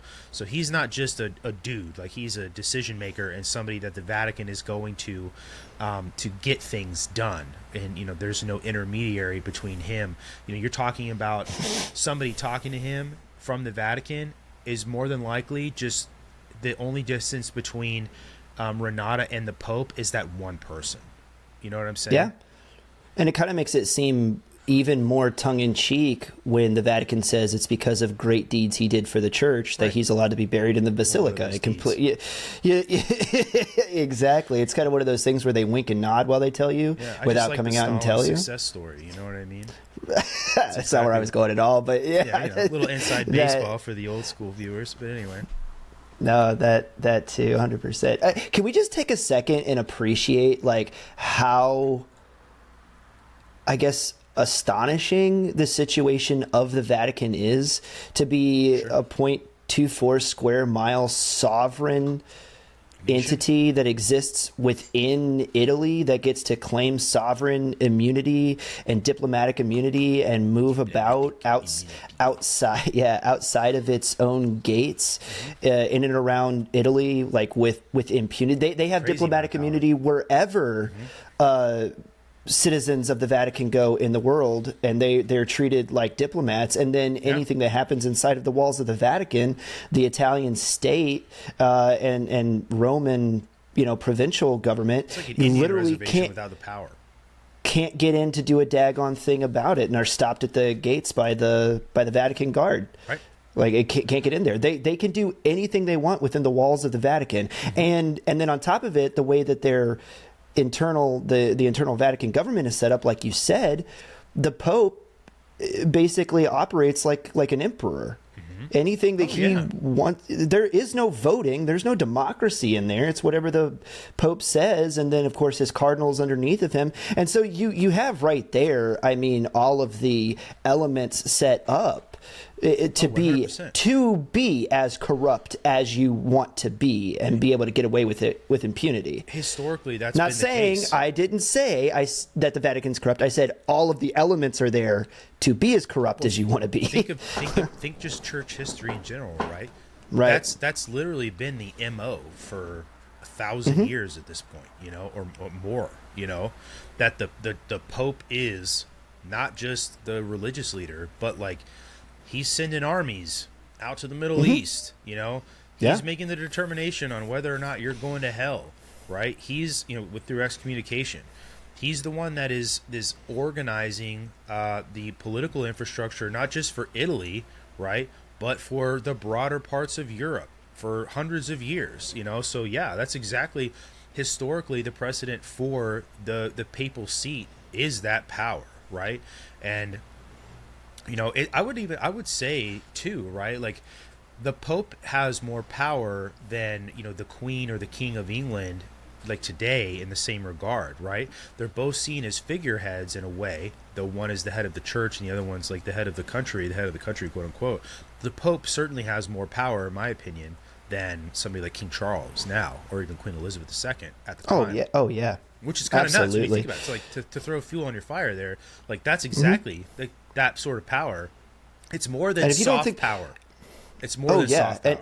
And if you don't think that they don't, like the Catholic Church and the Vatican still doesn't influence politics around the world, just go do yourself like 10 minutes of research and run down the rabbit hole of how much wealth and land the Catholic Church actually owns worldwide. Yeah. Just go look at that sometime. Dude, it's a determination when people vote. Like, oh man, it was a concern when JFK was going to be elected and was running at the time. It was like, well, who's he beholden to? The Catholic Church or the country, right? Right. Which is something a lot of people care about in a lot of different ways now, right? So it's not really the Catholic Church. Yeah. If the Pope wanted to, because the current Pope is American, he could own United States politics just by ordering, if he wanted to, just by ordering the Catholic electorate to vote a certain way. Yeah, technically. Yeah, whether they follow the rules or what he says or not. If they're true Catholics, and the Pope puts out an edict. True. Yeah, I mean, I know Catholics that don't believe in the infallibility of the Pope, and but they're still Catholic, which is like a no-no for sure. That's more of an Orthodox belief. Like there's the Orthodox don't recognize the infallibility of the Pope. They have archbishops essentially, and then they have a title of first among equals. So like there's a difference there. But anyway, so in the investigation of this apartment that they find, in that Sabrina basically describes that Emanuela was held for 10 days. This is the one that's in Monteverde. There's another journalist who goes into looking into like the records of this apartment in the process of this investigation. His name is Yerovana Petroka, and he discovers that the apartment actually is owned by a woman named Daniela. There was no last name provided, but that essentially she worked directly for, like, and tied to, like, on paper, the Banda della Magliana. And that the land registry documents showed that one of the walls inside the apartment was built after the original apartment was constructed, and that on the other side of the wall that was built inside the apartment building concealed a secret room. And if you watch the documentary, you can see this room really looks more like a fucking dungeon. It's pretty dank, to put it that way. But this is again where, like, Andrea Purgatory really comes back around and starts to feel like the motivations for this, like what he was told by his source before, is that this isn't a political thing or international terrorism thing. This is about criminal networks and money that he sees here. Well, here we are, somebody now I know and can show on paper that the apartment building that she was held at is tied to the mafia, and that this means that he really finally establishes his thesis that this is about ransom money, and that ransom money is tied to the Vatican. He just doesn't know why yet, right? So this is here's the notes here too. I want to explain about the two distinct differences between the factions of the Banda della Magliana. So in 1983, and this is explained by Purgatory here, that in 1983, when Emanuela was taken, Banda della Magliana was in two different factions. There's the Testaccini, which was led by De Pettis, and then the Maglianese, which was led by a guy named Maurizio Abatino. And Abatino essentially got arrested at some point and was thrown in jail. And when he was thrown in jail, he became a police informant to get a lesser sentence.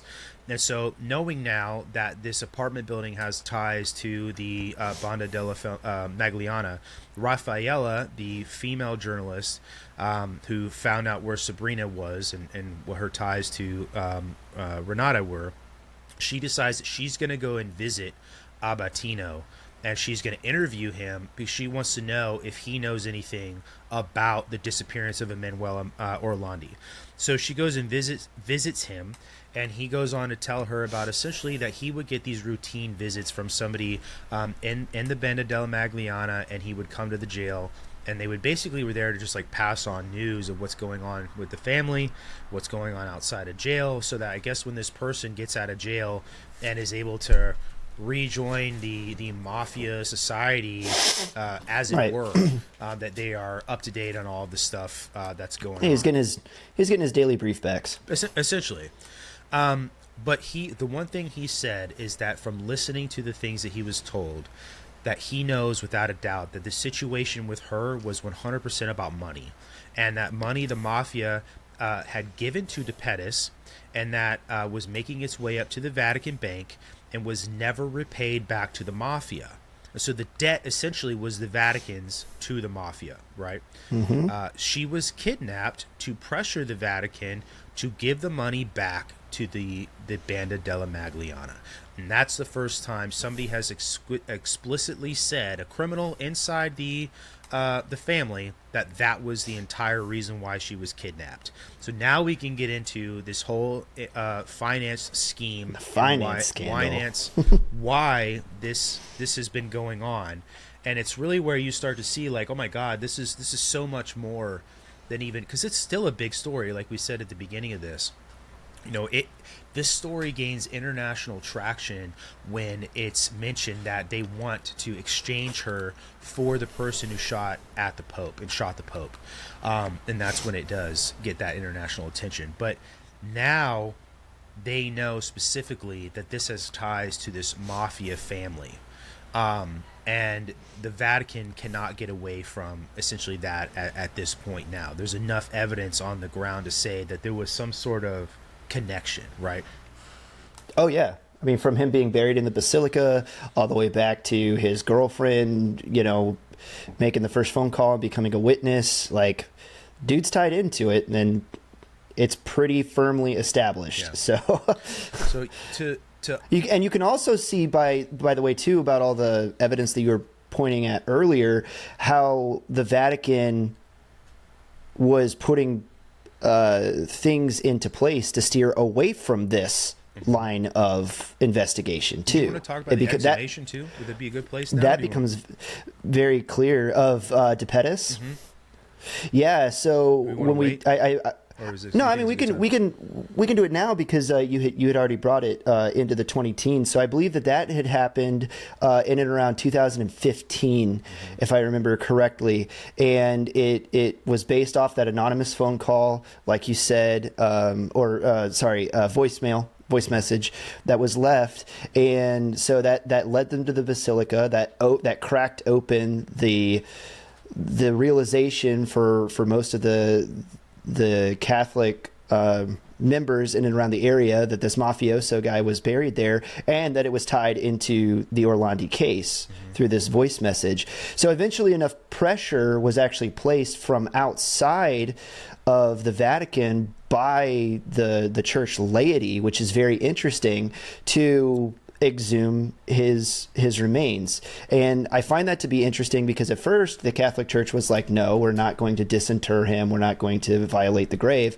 But it's that public pressure about the case, and also during this time the case starts picking up international intrigue again, and starts being back in the news. So the Catholic Church relents, they disinter, no remains of Emanuela are found in his grave, and then eventually he's quietly reinterred outside of the basilica and moved elsewhere. So it would seem at that point, right, and correct me if I'm wrong, we've hit another dead end. Yeah, essentially.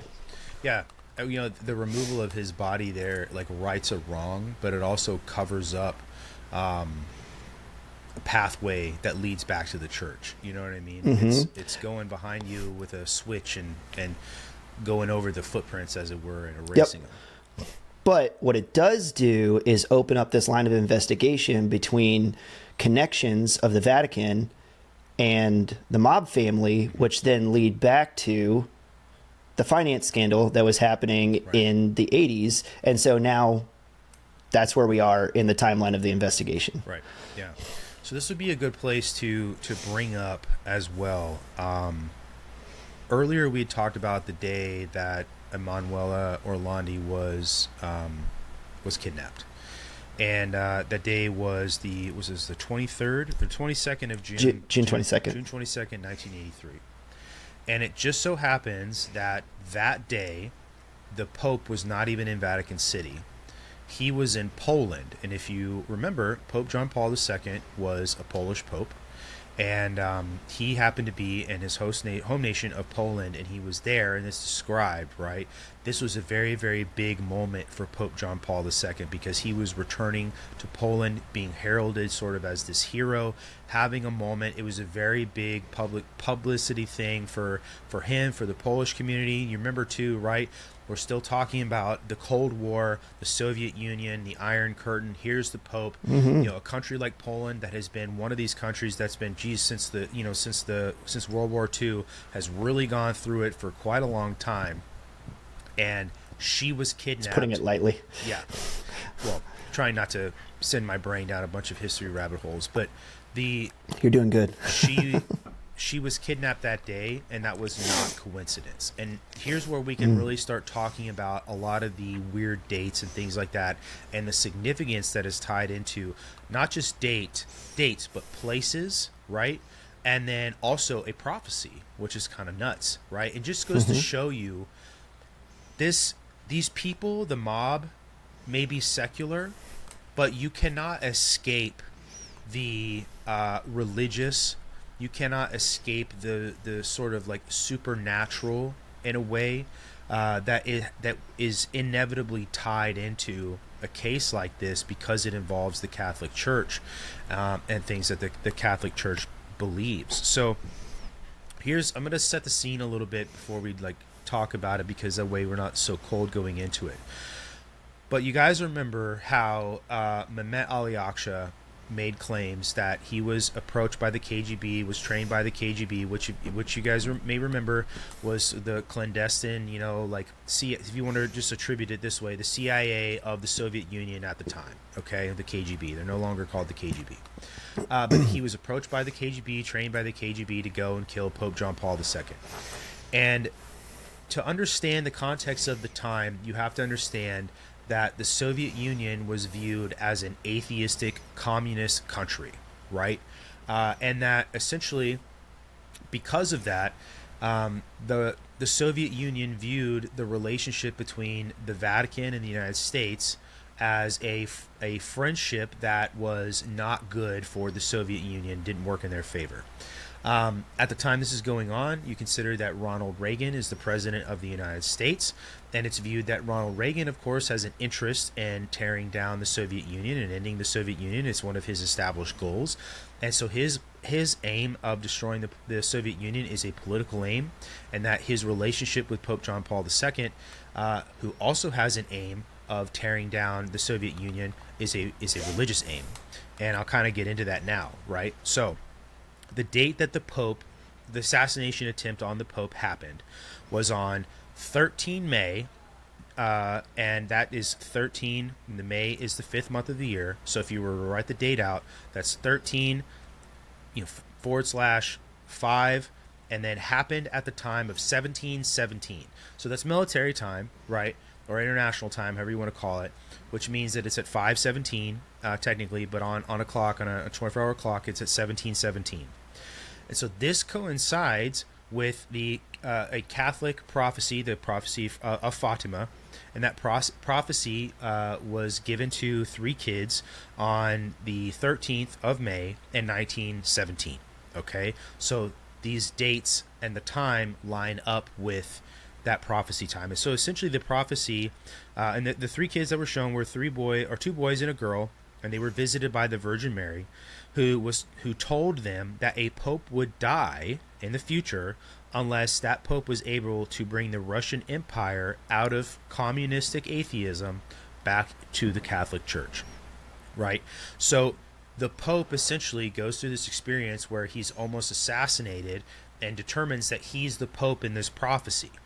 And because of that, he now has this internal need, more than a need, right? He's been shot, okay, in the process of this. It's a prophecy from the Virgin Mary.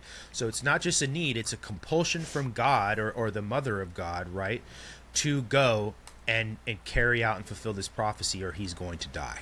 Okay, and I know that maybe to some people listening, it may sound crazy, but like, this dead serious, right? Like, this is 100%, the reality of the situation that we're dealing with here. So he sees himself as the Pope on the ground, and one of the things that he's decided that he's going to do, and he can't be, because he's the Pope, he can't be so overt about his attempt to get rid of the Soviet Union and disband it, because that's obviously what's keeping the Russian people in communism and atheism. He has to find a way to covertly do this, which is where this whole financial scheme comes into play. Okay, and it involves the Vatican Bank, and it involves another bank called the Banco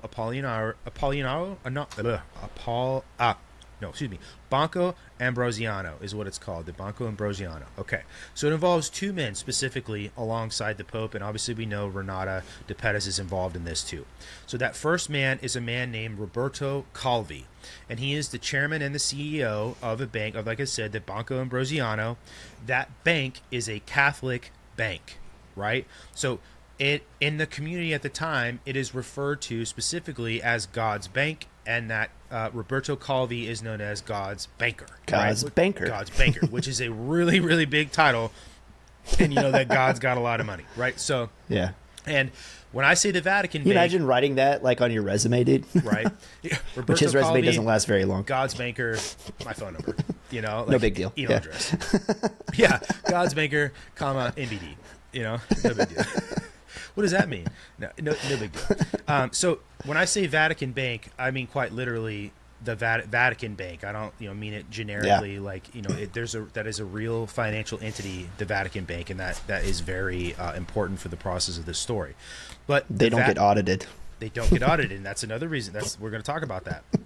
So the Vatican Bank is headed up essentially by an American archbishop, and that man is named Paul Marcinkus. Okay, and he and Pope John Paul II both share, as most Americans did in the 80s, right, a very big distaste for communism. So both Marcinkus and Pope John Paul II hate the commies. We all still do, right? And so that's a shared goal of theirs, is to do this. So they are by discourse, or as a product of this, if I can talk. Are anti-Russian in general because of this, and anti-atheism. So Pope John Paul, being from Poland, decides, like I said, through covert means, what he's going to do is he is going to fund a group that exists in Poland, and that group is called, let me find the name for it here. Do you remember it, Chris? I was thinking about another group. Yeah, oh my goodness. Here it is. I'm probably going to butcher this, but they decided to funnel money essentially to the number one anti-communist movement in Poland called Solidarnosc. Solidarnosc. Solidornosc. So, however, if I fucked that pronunciation up, I apologize. But they make the determination that they're going to fund this group. And so what happens is Marcinkus goes to Roberto Calvi, and he explains essentially, and I should back up for a second and really reassert this, that this statement that both Marcinkus and the Pope share this anti-communist sentiment is mostly an assertion based on the preponderance of evidence from Andrea Purgatori, okay? Mm-hmm. And that this now we're getting really into his theory specifically, and then also tied in with Ronald Reagan and his obvious outward expression of being anti-communist and anti-Soviet Union, right? Like we're talking about like Reagan's presidential campaign, right? Like this is an outward expression. So they make the determination that they're going to fund this, and they reach out to Marcinkus reach out to Roberto Calvi and says, hey, we want to send money to the Polish Solidarnosc.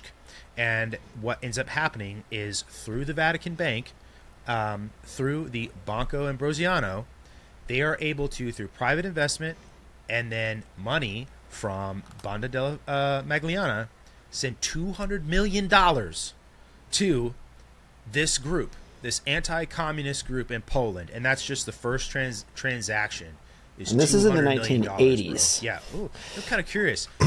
What is what is the actual value in 83? I'll look it up with inflation. Okay. So Roberto Calvi, like I said, he's the CEO, he's the chairman of Banco Ambrosiano. And one of the things he needs to do is figure out how he's going to launder money. I probably don't need to explain to you guys what laundering money is, okay? But he realizes, well, I can't just move it in and out of banks here in Italy. But there's a bank that Marcinkus is in charge of, being the Vatican Bank, which is what Chris was talking about before, that is not subject to foreign exchange controls, is what they're called. So Banco Ambrosiano took from private investors and mafia money, and to avoid foreign exchange controls, funneled the money to the Vatican Bank, and then on to the Bahamas. This can't get more cliche, like literally. This is as cliche as it gets. And that money is funneled through the Bahamas, banks in the Bahamas, and then back to the Vatican, back to Banco Ambrosiano, and then makes its way, it's clean money now at this point, and that money is able to make its way to Solidarnosc, that place. That is roughly 651 million USD when adjusted for inflation till 2026. Yeah. Yeah. So 650 mil, you're saying? That's 651. 61. Yeah. Don't you chintz off that last $1 million, dude. That's still more money than I'll ever see in my lifetime. That's what I'm saying. It's not like we're talking about $10. Yeah. $10. No, you're talking about $1 million, bro. We're $1 million. $651 million we're talking about today. They laundered and then sent to an anti-communist group in Poland to undermine the Soviet Union and its essentially influence there in Poland, and what they did outside of Poland to undermine the Soviet Union. So it's good to know the Pope's got a little larceny up his sleeve. You know what I'm saying? Sure. Yeah. No, absolutely. Let me get some of these things. Or at least Pope John Paul II did, is what I'm saying.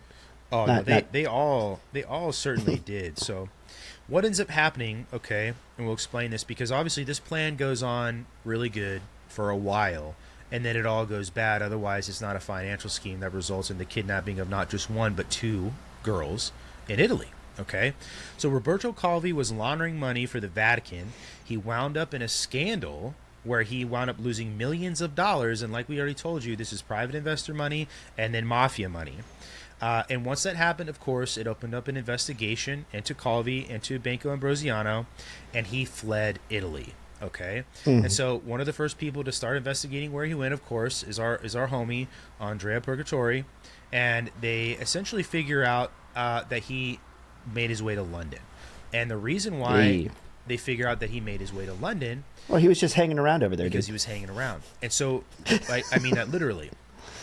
His body was discovered one morning hanging by a an orange polyurethane rope from the bottom of Blackfriar Bridge in London. Okay.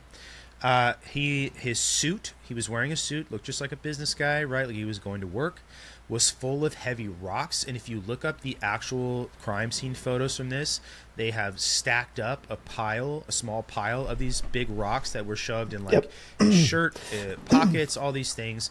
And you can see too, there are still rocks inside of his suit that they haven't removed from his body.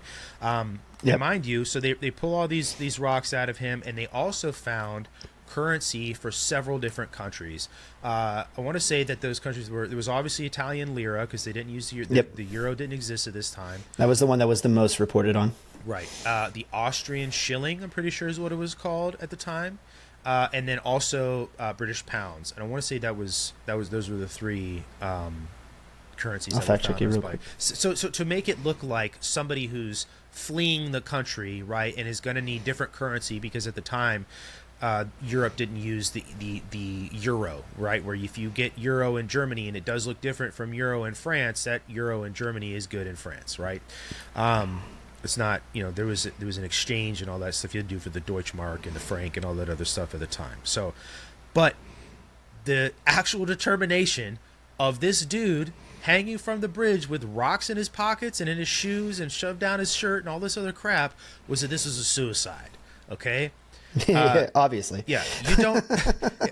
Anyway, the one thing to note, though, is there was a large amount of scaffolding that was around, was at the bridge, because they were doing, like, maintenance and repairs and things like that on the bridge.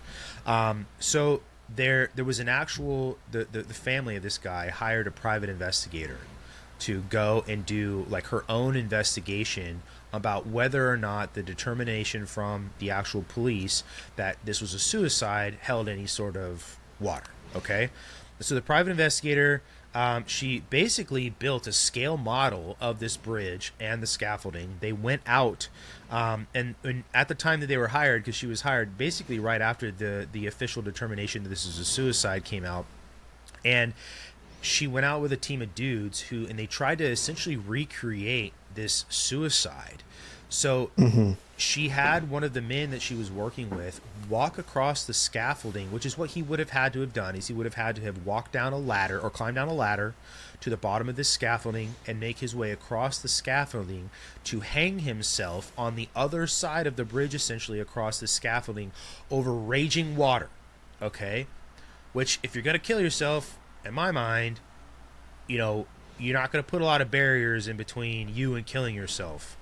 You know, that's the mission at this point.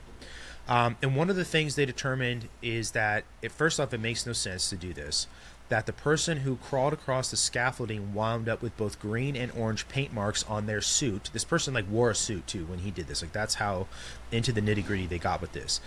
And on Roberto Calvi's suit, there were no markings of orange and green paint on his suit. So suggesting essentially that he did not crawl across this scaffolding and wind up with those things on his body. The other thing that they determined was that he was murdered there. Like I said, the scaffolding piece. And then there's the other portion of this, like I said, like the I guess you could say, what's what I'm looking for here? The meaning behind the choice of the Blackfriars Bridge, okay? So I guess at one point the Blackfriars were a order of Catholic monks in England. I guess they were known to have handled money, essentially. And so the choice of hanging him from the Blackfriar Bridge was to send a message, right? That this was tied into money, it was tied into the Catholic Church, and that, you know, he was dead, right? And this is the point. Give us back our money. We killed your guy. We hung him. We left the message. Like, anybody who's getting into the weeds on this is able to see, essentially, that all of these things that are involved have a heavy sort of significance. 100%. And so I got your fact check. They found roughly about 14,000 units spanning 3 different currencies. And you're absolutely right about the Austrian shillings, Italian lira, and British pounds. And that's what he had stuffed into his pockets, along with the bricks. And then the other point that I wanted to make is that this guy, Calvi, was not just tied to Banco Ambrosiano and then also the Vatican, but was also tied to another group called Propaganda Do, or commonly referred to as P2, also as a financier. And that was a clandestine, illegal Masonic lodge operating inside of Italy, moving millions of dollars. That was led by a guy named Licio Jelly. But it's very interesting because that scandal, and the reason I said earlier, and I'm glad we waited till now to talk about it, is that scandal actually popped off in 1981 and found that he had ties with it. And so basically through this, the big so what is that being God's banker and tied to the Vatican, this dude is also tied to this P2 group that their membership list is filled with basically the who's who of government and high financier level people in Europe belong to it.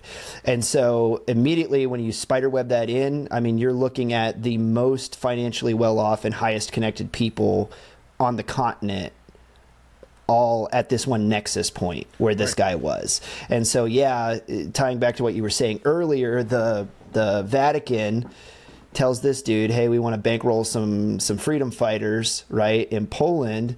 This guy launders money for them, at least 651 million worth that came from the Italian mob.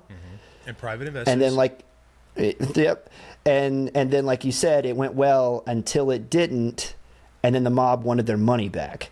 The Vatican told them was insured. It was a personal stamp placed on it by the Vatican that your money is, what's the word I'm looking for? Insured. Yeah, FDIC insured through us. Yeah. Right.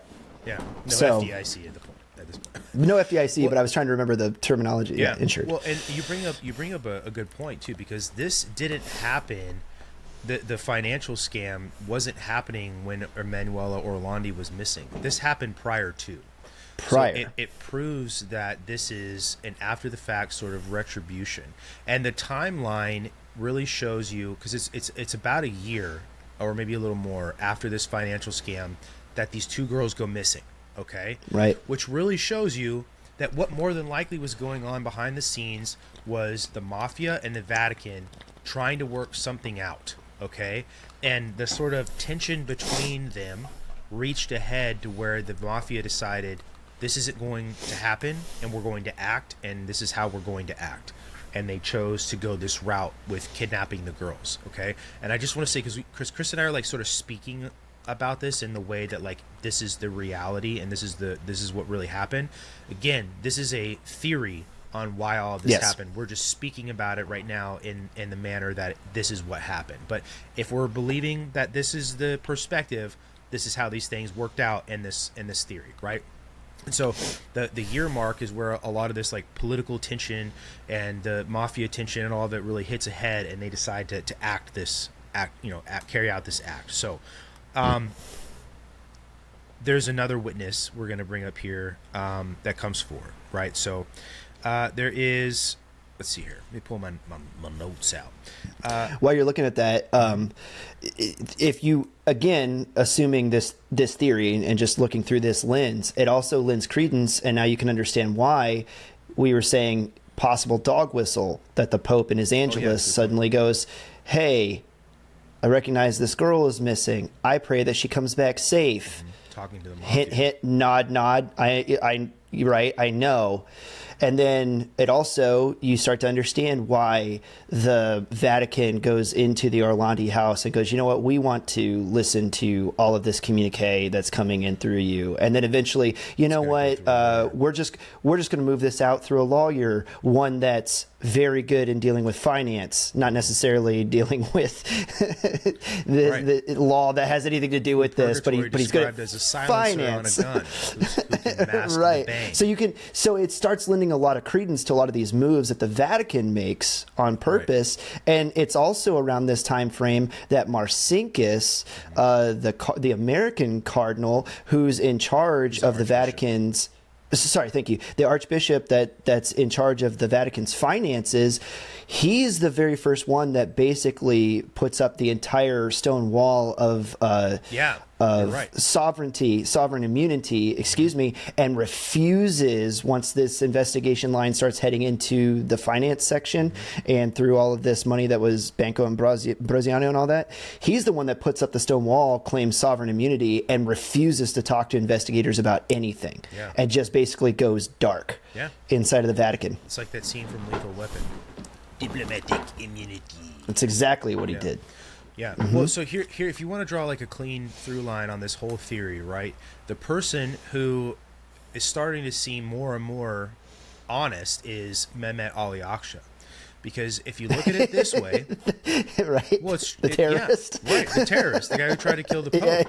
And if you look at it this way, it makes a lot of sense, because what were his claims around the time that the exchange was suggested to be made?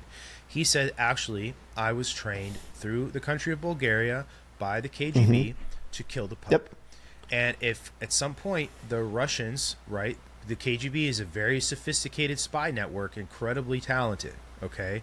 And they discover that Pope John Paul, with the assistance, right, or at least the encouragement of Ronald Reagan, who they know is not their friend, is laundering money through the Bahamas and is pumping money into an anti-communist group in Poland, which just so happens to be the Pope's home country, okay, and they discover this is going on, it sort of makes a lot of sense that they'd hire somebody who's already supposedly a member of another domestic terrorist group, an ultranationalist group in Turkey, and Turkey is much closer to Russia than they are Europe for a lot of reasons, right?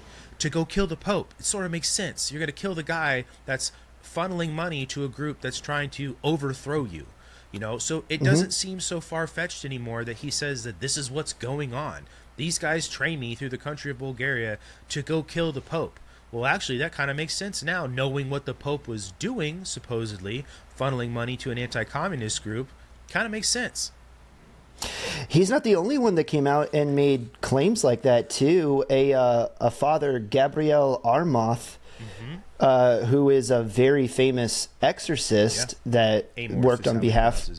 Amorth, okay, thank you.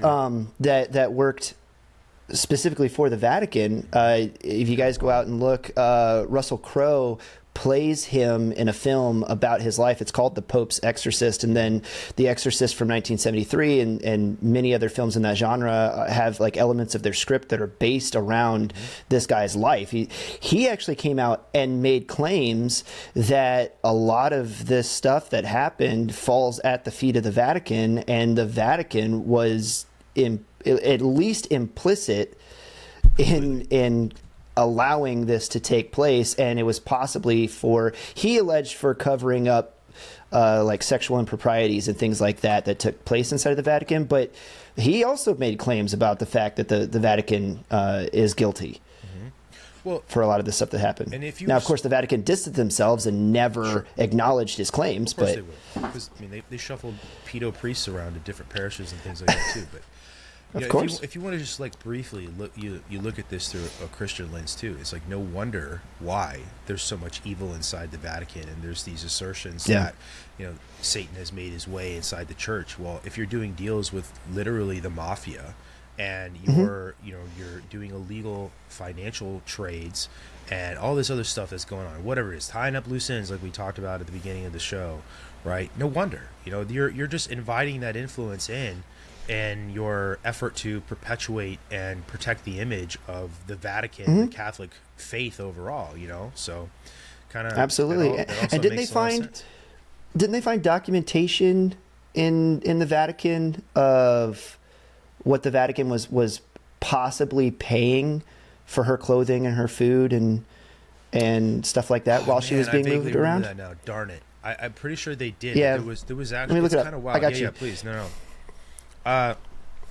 Okay.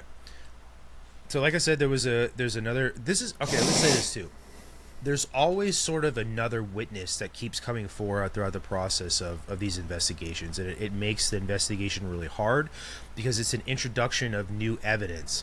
And this is why a lot of people feel like this sort of slow drip of evidence keeps coming out, or the way it comes out, is to treat all of these things like a smoke screen, or smoke bomb, I guess I should say, would be a better way to describe it, to obfuscate any actual through line and timeline of this crime, okay, or these crimes, and to discredit different assertions and to discredit different evidence, all of these things, and this is a very common tactic as well.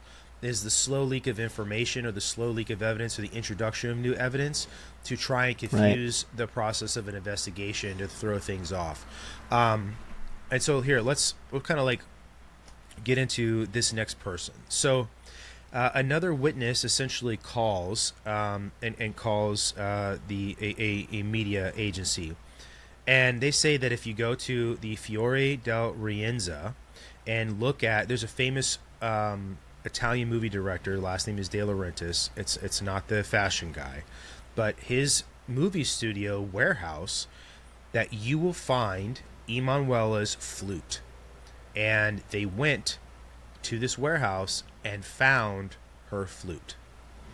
And to me, one of the things too is the rod to clean the flute inside was missing, and I guess they found that to be abnormal as well. And there's like some post investigation, I guess, speculation that was like removed because it could have had Emanuela's DNA on it, but DNA evidence really wasn't a thing at the time, so I don't think that like really makes that much sense. But the caller identified himself as Marco Accetti, and he said that he wants to confer to this journalist with the media company Riazza, I want to say is the name of the media company. You might want to check that, Chris, if you want to. But anyway, he wants to confer with a very specific journalist about the flute, and that he's the one that brought it to the warehouse. And so that's what the other point of this I want to make too. The fact that this person is calling and saying he brought it to the warehouse, because it's never like stated that he just brought it to the warehouse to be found. It's almost presented in a way that it's been here the whole time, and I'm just now letting you in on these details to go and find it.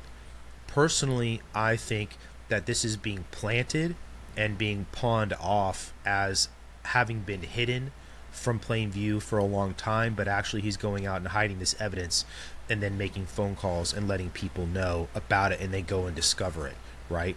So and more than likely he's had possession of these things for a long time. Now, did you get that impression, Chris? Yes, absolutely. And I'm sorry, I'm looking up the stuff on the documents in the background. It was they were documents that surfaced in September of 2017. They were found. Let's see. I'll just read this so I don't get anything wrong. The story traces back to a single five-page document that surfaced publicly on September 18, 2017, when it was published by La Repubblica and I can't read Italian, Corriere della Sera print, in connection with journalist Emiliano Fittipaldi's book rollout. That's it. There are two layers here. Publicly confirmed. Okay, so it wasn't found by police in a public search. It appeared in the press in 2017. The document was said to have been kept inside the Vatican's Prefecture for Economic Affairs in an extraterritorial Vatican building near Piazza Pio VII, and tied to Vatican's two-document theft chain. But it was, they call it the Vatican memo, but it seems to be a list of receipts for her basically room and board and food and clothing, and purports that she was being kept in London, at least at the time that the document was written. It sort of makes sense then why Calvi would egress maybe to London. To right? London. Mm-hmm. Yeah. That he was hoping that there was some sort of safe house or something like that there. Either that, or you could also, maybe he was hoping if he could get his hands on her, then he would have another bargaining chip with the Vatican itself, for sure, to provide him. Which that I don't know, because if he was the Vatican's money guy, you would think that the Vatican would have reason to protect him anyway from forces outside. But yeah, that's super interesting. Well, when you think, and of course, the Vatican completely denied the authenticity of the documents wholesale. Well, when you really think about it, like, rats jumping ship as it starts to go down, any sort of protection, I guess, the Vatican had for him once he started sinking, essentially, they're going to start distancing themselves from him, and at all costs. And if there was ever any protection he was afforded, that it would go away, which is why he was picked off by the mafia, essentially. But it really ties into the significance of these things that we were talking about before. The significance of his body being found at the Blackfriars Bridge, the money in his pocket, all of these things, the meaning of Blackfriar, the significance of her being taken, her specifically, and the fact that she was taken on the day that Pope John Paul was in Poland. And if you go and you watch the documentary, you'll learn that Pietro actually has the opportunity and was invited by a news network in Italy to go and sit down and do this documentary, essentially, where he's able to confront Marco Accetti, who is later reveals himself to be the American that's on these phone calls, the one who says that Mario and Pierluigi work for him. And he has the opportunity to confront this guy. And he makes this really shitty comment in the documentary where he says, we considered Christina too. And she's the little sister like the smallest one, and you could just see because it just cuts right to Pietro's face. Like he even says like he wanted to pick him up and slam him into a wall. Like he's got death written all over his face. Like he wants to freaking kill this guy. But that's it. Like that's a message. We went right into Vatican City and took the Vatican girl on the day that you were there, you know, on this like big, you know, publicity stunt marquee day for you as this, you know, hero going back to Poland. You're the Pope. You know, we went and did this on this day, and that's the significance of this, you know. And they in the process of admitting like, hey, I'm the American, and coming forward and saying these things, and that he was responsible for her kidnapping, he goes into explaining what it is he told her, and this is just what he says. So there's, you know, not saying this is what actually happened. This is what Marco says he did to convince Emanuela to go with him. And he said that he told her that her father was essentially in a bunch of financial trouble, that he was in the process of losing their house, and that he was there to kidnap her, a fake kidnapping for 2 to 3 days, and that in the process of this fake kidnapping that there was going to be a ransom, and that money was going to be paid to her family, and that would resolve all the financial troubles the family was having. And so essentially that if she went with him, she didn't fight, that she was doing her family a service, and that this is what her family wanted her to do, and that they didn't tell her what was going to happen so that she didn't have a chance to back out of it. And that's what was going on.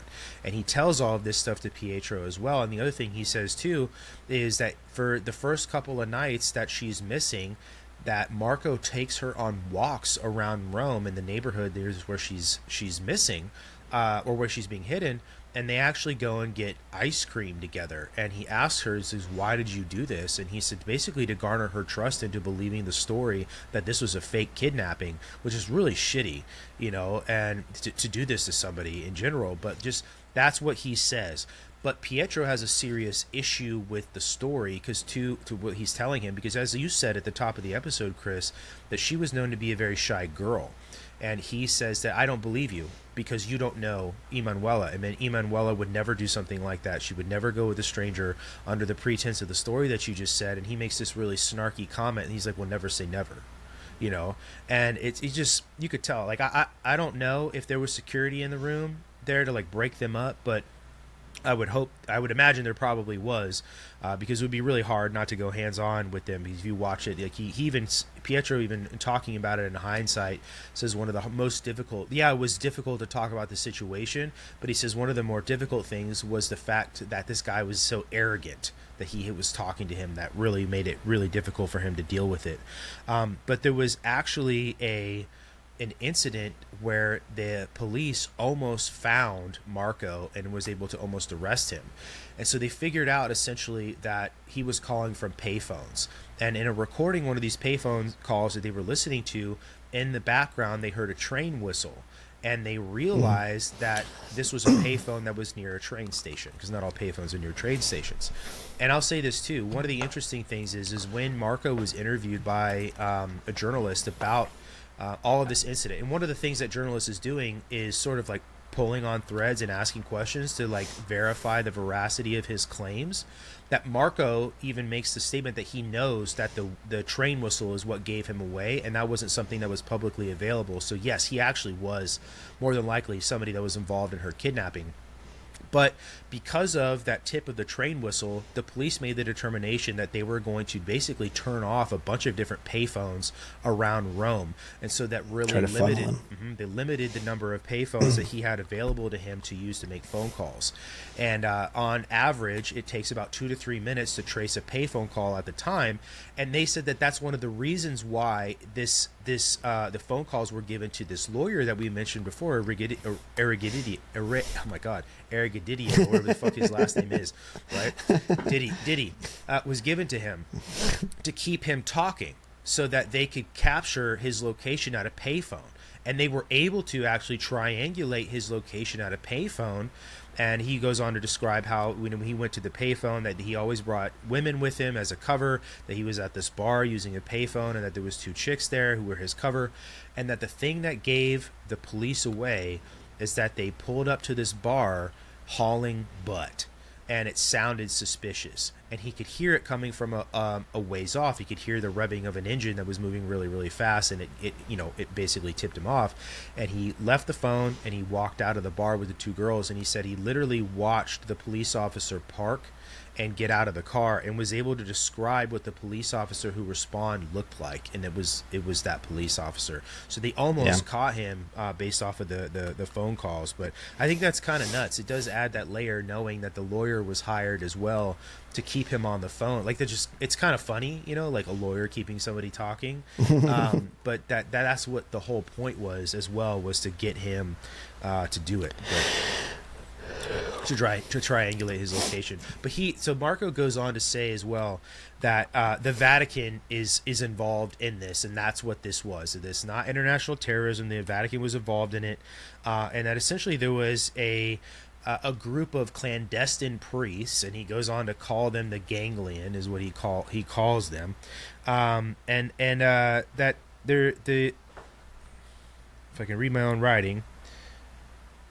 Oh, he's able to corroborate as well, essentially, the link that Andrea Purgatori makes about how the Pope has this anti-communist sentiment and feels the need, essentially, to be the Pope. And he's the Pope in the prophecy to bring the Russian people back up underneath the Catholic faith, that he confirms that. And he also confirms, essentially, that Mehmet Aliacha was also being honest about being paid off by the KGB. So the other thing, one honest guy here, the honest assassin, yeah. So, let me pull some of this other stuff I've got here notes wise. I think the most heartbreaking thing about this, while you're referencing that, right, is I think the preponderance of evidence really lays out the why, right? And most likely the what. And after spending the days that I did poring through everything and running down some of the more crazy conspiracy theories, the idea that the Vatican itself is involved, I find it that I can't shoot that theory down. There's just too much of a preponderance of evidence. And to me, the most heartbreaking thing is, after all this time, right, figuring out what her fate was in the end and where she is. Yeah, no one knows. And no one knows. And to this day, she is still missing. Well, and for that family to not even be able to have her remains back, right, is for sure terrible. Well, at the end of this, I'll say like what Andrea Purgatori feels happened to her. I don't want to say it immediately, but the other thing that's mentioned by the American, and this is where it takes another really weird turn in this case.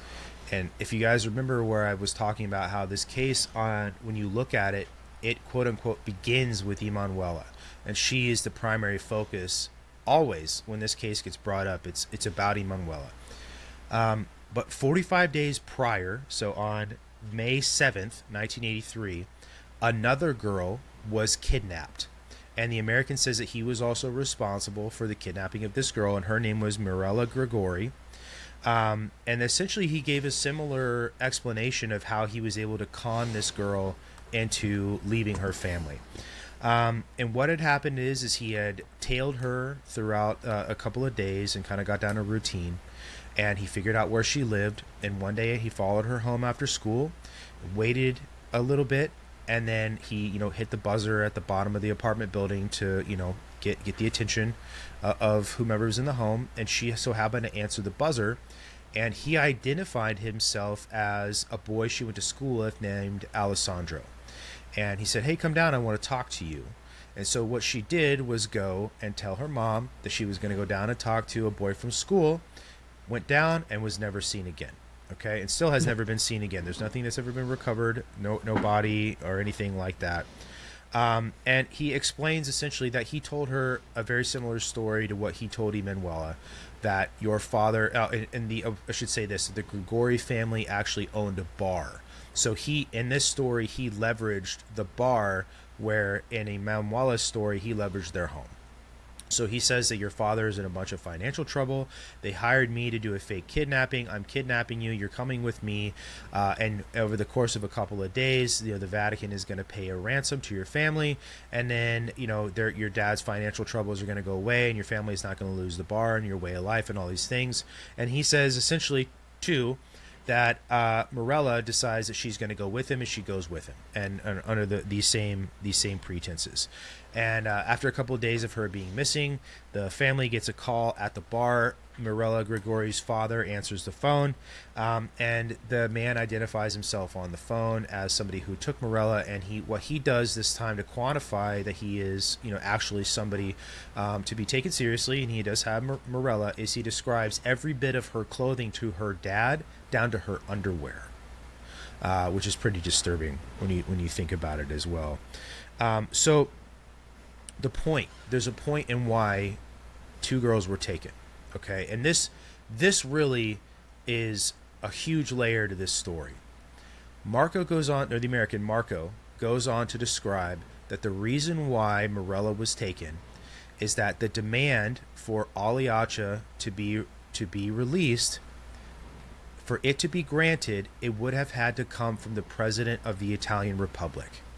And so to send a message, because remember, like we said, all of this is about messaging. All of this has significance. Nothing is done out of nowhere. That they kidnap a girl who lives in Rome, but not in Vatican City. And where she lived was quite literally at the heart of Rome. If you look at it, the street that she lived on is considered the center of Rome. And then they took Emanuela 45 days later. And that's to send a message that the president of the Republic of Italy must respond, because it is he who is required to give, or I'm pretty sure it was a he at the time. It is required to grant the pardon for Aliacha and grant his release in exchange for the girls. And he goes on to explain that the KGB said, when this is carried out, you need to kidnap these two girls, because it puts pressure on both of these people that are needed. Essentially, think of them like two keys to unlock the safe. Okay, that the Pope is needed, right, for the credibility piece. The Pope is needed for the piece that involves religion, and then the other half of it is the Italian Republic president is needed to actually grant the release of Mehmet Aliacha. So the other thing with this too is that you said it was called the Angelus, the speech. The Angelus, yeah. Angelus. Mm-hmm. The Pope actually mentions both Mirella and Emanuela in his speech. And it makes a lot of sense that it is, in fact, this veiled threat or message to these people that did the kidnapping, potentially the KGB agents listening. It sounds a lot like, I'm not doing this, but I hope she comes home.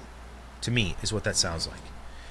Because the other thing with this too, and this is an assertion, essentially, assertion from the American, that both the Pope and the Italian president never officially sent a response about whether or not Aliacha was going to be released to, I guess, a point of contact that they were given.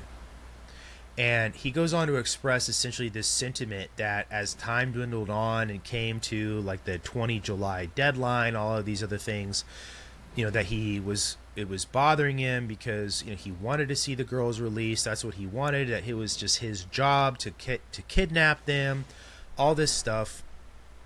Eventually the timeline came to pass and the girls were taken, I guess, out of his custody, and that he doesn't know what happened to them. And like I said before, Pietro Orlandi and Accetti, they did an interview. But the other thing that they bring up in the interview and about Marco Accetti, or the Americano, is that he actually also has a very rich criminal history.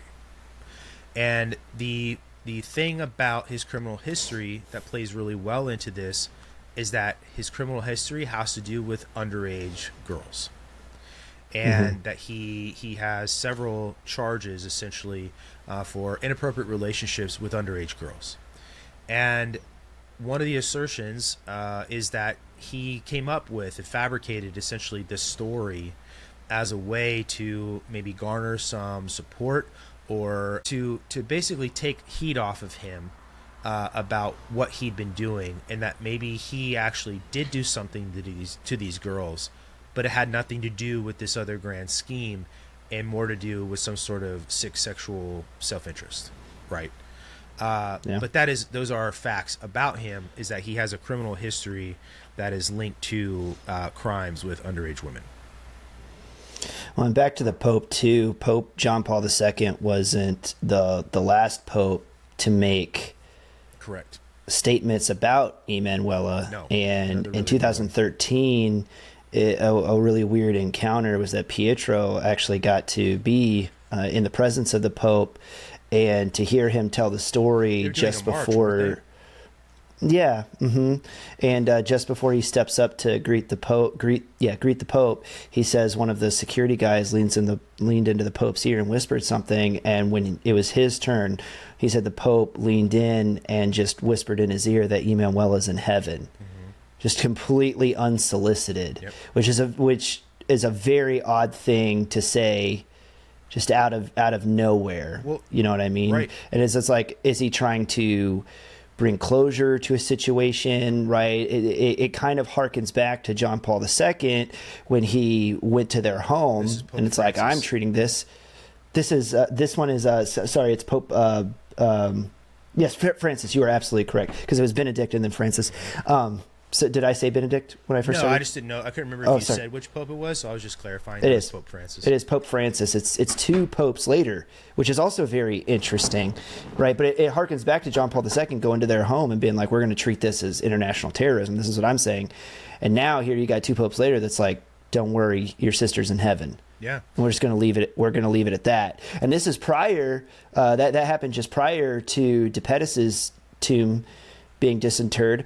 And then as we're wrapping this up, a whole other mystery is launched, wherein the family and the press received another message that basically said, if you want to find Emanuela's remains, look where the angel is looking. And they received a picture, right, of a sculpture. And I can't remember where this is in relation to the Vatican. I know it's very near there, where this angel is looking down onto two other graves. And those graves belong to a German princess from like the early 1800s, and then another princess from before that. And I can't remember what their names are off the top of my head. But they also went and disinterred those. And no bodies were found at all, not Emanuela's and not the princesses that were supposed to be there, which launched a whole other scandal inside the Catholic Church, to which I believe the Vatican's explanation was that they had been moved a few decades earlier, and their records just weren't up to date on the fact that they had been moved. It's like, okay, you did this 30 years ago, but you didn't think to write it down. It would be easy to say we moved them to protect the remains or something, like we just didn't say anything because it's just very strange, right? Just very strange explanations. So it's like, well, where are the bodies of the people that are supposed to be here? They're German aristocracy, after all. Yeah. Don't worry, we moved them. We just didn't write it down that we moved them. Lots of ties between the Vatican and the Lombards and the Holy Roman Empire. You know what I mean? Like, who's accounting for these people? Yeah. We don't have time to run down that mystery, but it's just interesting to me, the levels of intrigue that this case touches. It's wild. All the way up to the tip top of the Vatican, and then all of the other mysteries that launched out of it, to include the financial scandal that it tied into, and then this one of like missing, German aristocracy, like where are the remains, and so if there's one thing that you can say without being accusatory, is that the Vatican has lots of shame to be laid at its feet through all of this, even if you only take into account how they stonewalled and delayed investigations. If you just take nothing but that alone, and then the more you peel back the onion and all the layers of evidence that we've talked about and all the ties that can be made, it sure seems like there's a lot more there. I agree. You know, to me, the finance thing makes the most absolute sense, because I agree. Out of nowhere, seemingly, Mehmet Ali Akça starts making these claims about the KGB in Bulgaria and killing the Pope, right?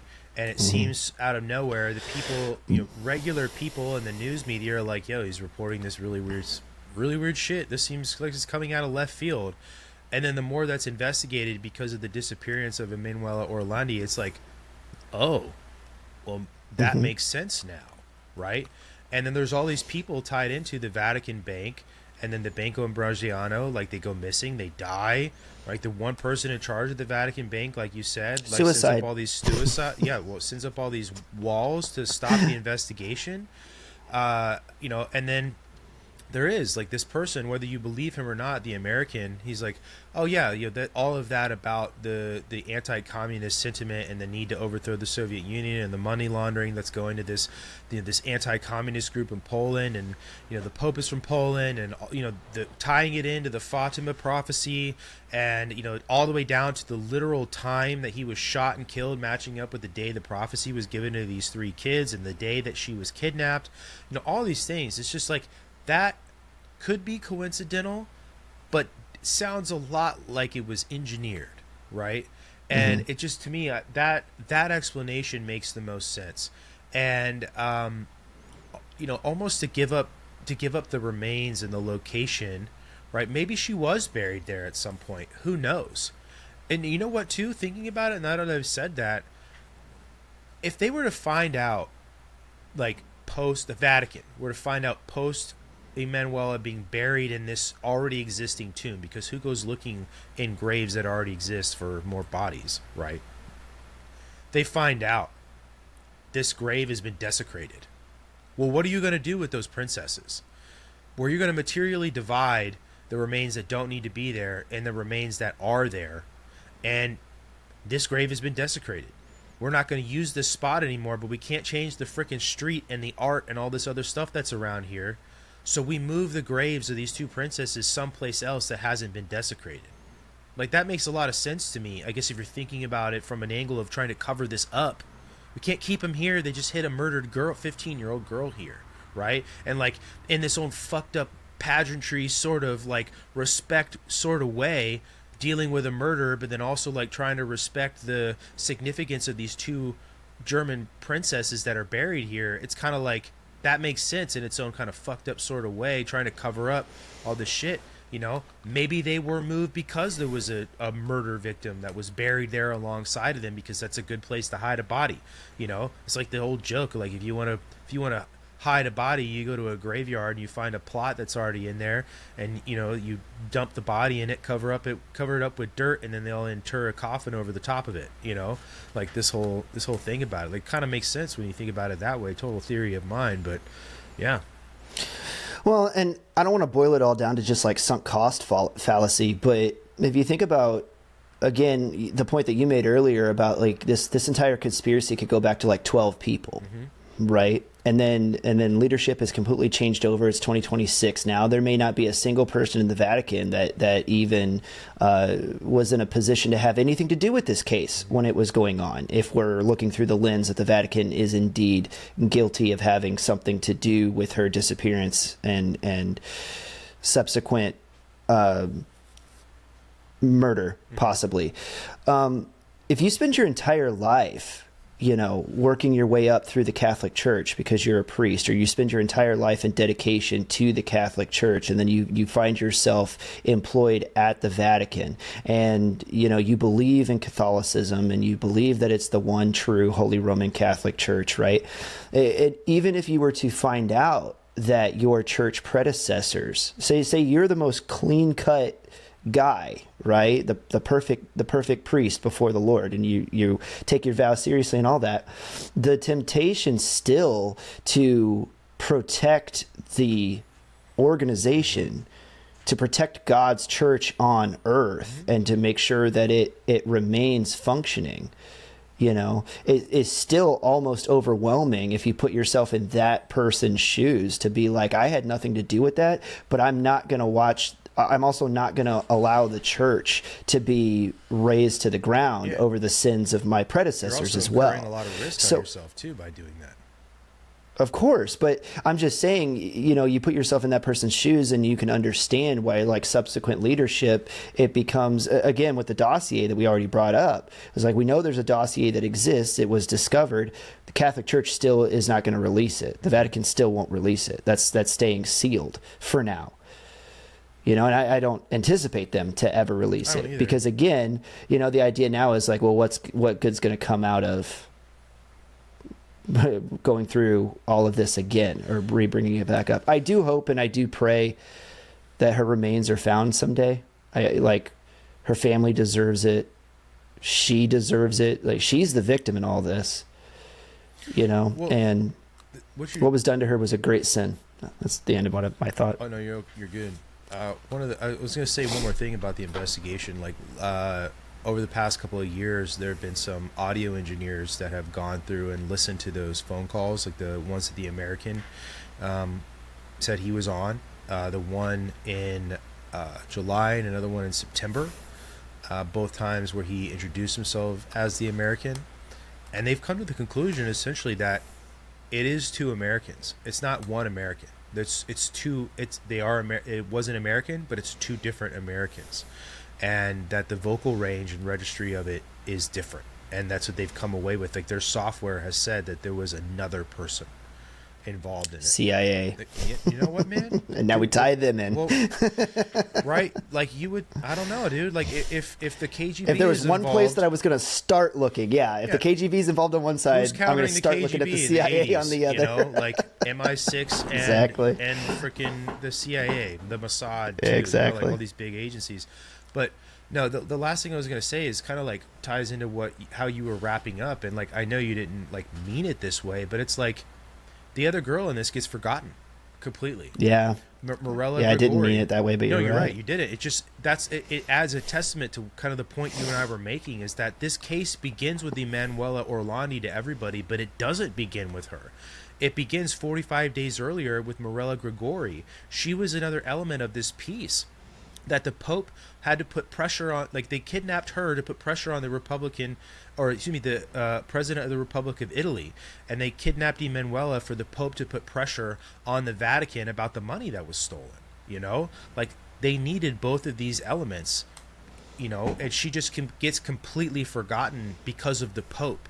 And it's like, you know, an unintended consequence of this piece of shit, right? That's gone on, is she just gets completely and totally forgotten in this, and she was kidnapped first and is more than likely deceased, you know, alongside Emanuela. You know, that would be my guess, is I would assume that they're deceased, quite frankly, you know, and that's really sad. And that kind of ties into what, you know, I was saying before, aside from, you know, really don't want to like walk off this point with like putting a nail in it. Like, she is a victim too, and she gets forgotten. You know, Mirella Gregori and Emanuela Orlandi were kidnapped for the same reason, but they both had a different purpose. One was to put pressure on the secular part of this, and the other one was to put pressure on the religious part of this, who needed to put pressure on the Vatican Bank, right? Like, those two girls. But it goes, you know, kind of could conclude with this. Andrea Purgatori's assessment on her and is that she probably was dead well before that 20 July deadline came, and that he thinks, just based on the, you know, his experience in other kidnappings and, you know, everything that he's gone through in the course of his investigative process, that she was more than likely dead very, very soon, right away. Well, if De Pettis did indeed, right, have something to do with it, and she was able to identify him or anything, letting her live would certainly be irresponsible from a criminal standpoint to be a witness about anything. And if you're thinking from his point of view, the whole point is to get our $651 million, $200 million at the time, back out of the Vatican, right? and then eventually try to, he's obviously a good Catholic boy himself. He wanted to get buried in the basilica. That problem needed to go away. Get the money, right? But the problem's got to go away, and we can't. I'm not going to take the blame for this as well. On top of it, as much involved in it, he was the dirty work. He was the one that kidnapped her. And right. And I just thought of something new. It would make sense to keep the Catholic Church, if they indeed were the ones that kept her and not the Catholic Church, knowing where she was. That's actually his leverage for the Vatican not selling him out or allowing him to become a loose end to be tied up as well for doing their dirty work. So that would make sense for him to quietly dispose of her, so there's not any type of, what's the word I'm looking for, overhead. That's not the right word. I hate my TBI brain. Liability on this side, but then on the other, to keep the Catholic Church thinking that you have her, that you can produce her as well. Exactly. Yeah. So, well, this case is extremely interesting. Feels like an understatement. It's a tragedy for sure what happened to these two girls, and Mirella gets forgotten, and she shouldn't. But when you look at it, it's just another case of complete and total corruption, more than likely on behalf of not just the Vatican, but federal governments, international governments, international crime syndicates, right? And the innocent people that are just the victims. I'll go back to that statement he made. We considered abducting Christina as well as an option. The little one, right, is just like, so you're saying she means absolutely nothing? Yeah, no, yeah, that's it. She's just a pawn in this. It doesn't matter. We just wanted, and it's a girl, and so it's a terrible thing, and it doesn't need all this like weird mystique around it, like, ooh, the Vatican, and like all of these weird like supernatural or satanic implications people put on it or whatever. Like, evil is satanic in nature anyway, but you get what I'm trying to say. Like, it doesn't need all this weird aura and mystique people put around her disappearance, like she was some sort of sacrifice or some crap or whatever. Like, it was a criminal conspiracy that involved money, of course, right, and corrupt people and criminals, and potentially a political and clandestine aspect of it as well, between two nations that were in a cold war with one another, and the Vatican and its relationship with the United States, so as a Christian nation, so and then versus the Soviet Union as an atheist nation. I think we did a pretty good job working our way through it. It's racking my brain to talk through. I know. I'm racking my brain to think about anything that we might have left out or didn't discuss, and I think we did a pretty good job. If you want to go see a good documentary on it, I'm not telling you to go sign up for Netflix, but there is a documentary series on Netflix that we've referenced several times tonight. I watched it in preparation to get ready for this. It's excellent. There's also several good kind of shorter YouTube documentaries that, in my own personal opinion, we blew out of the water tonight in this 3-hour pod. But if you want to see it like condensed into like 16 minutes, there's a couple of those out there where you can see the whole thing just like kind of read through. If you want to capture it, like the timeline, so you can keep it all in your head. But I had a good time working through this case tonight. I hope we get to do more of these. Yeah, we should. Absolutely. Well, thank you guys for listening. If you guys would want to support us, you can head over to the show notes and you can find some of our sponsors. Like I like to say, one of the best ways to support us is by supporting them. Chris and I highly encourage you to, you can check out the merch. You can go to redpillthreads.com/I came with fire. That hoodie is dope. I'm not wearing mine today, but I do. Yeah, they're one. legit, dude. Super nice. And then, if you want to, Chris and I always encourage you guys to find us over on Rumble. And find us over on Patreon as well, where we do episode drops early most of the time, depending on when we can do podcast episodes and when we can get guests for those podcast episodes. And then, we appreciate you guys' time. Thank you so much for listening. Let us know. Leave a comment what you thought about the episode and anything. Maybe if you've listened this far, if you want to hear Chris and I cover anything else. So catch you guys on the next episode.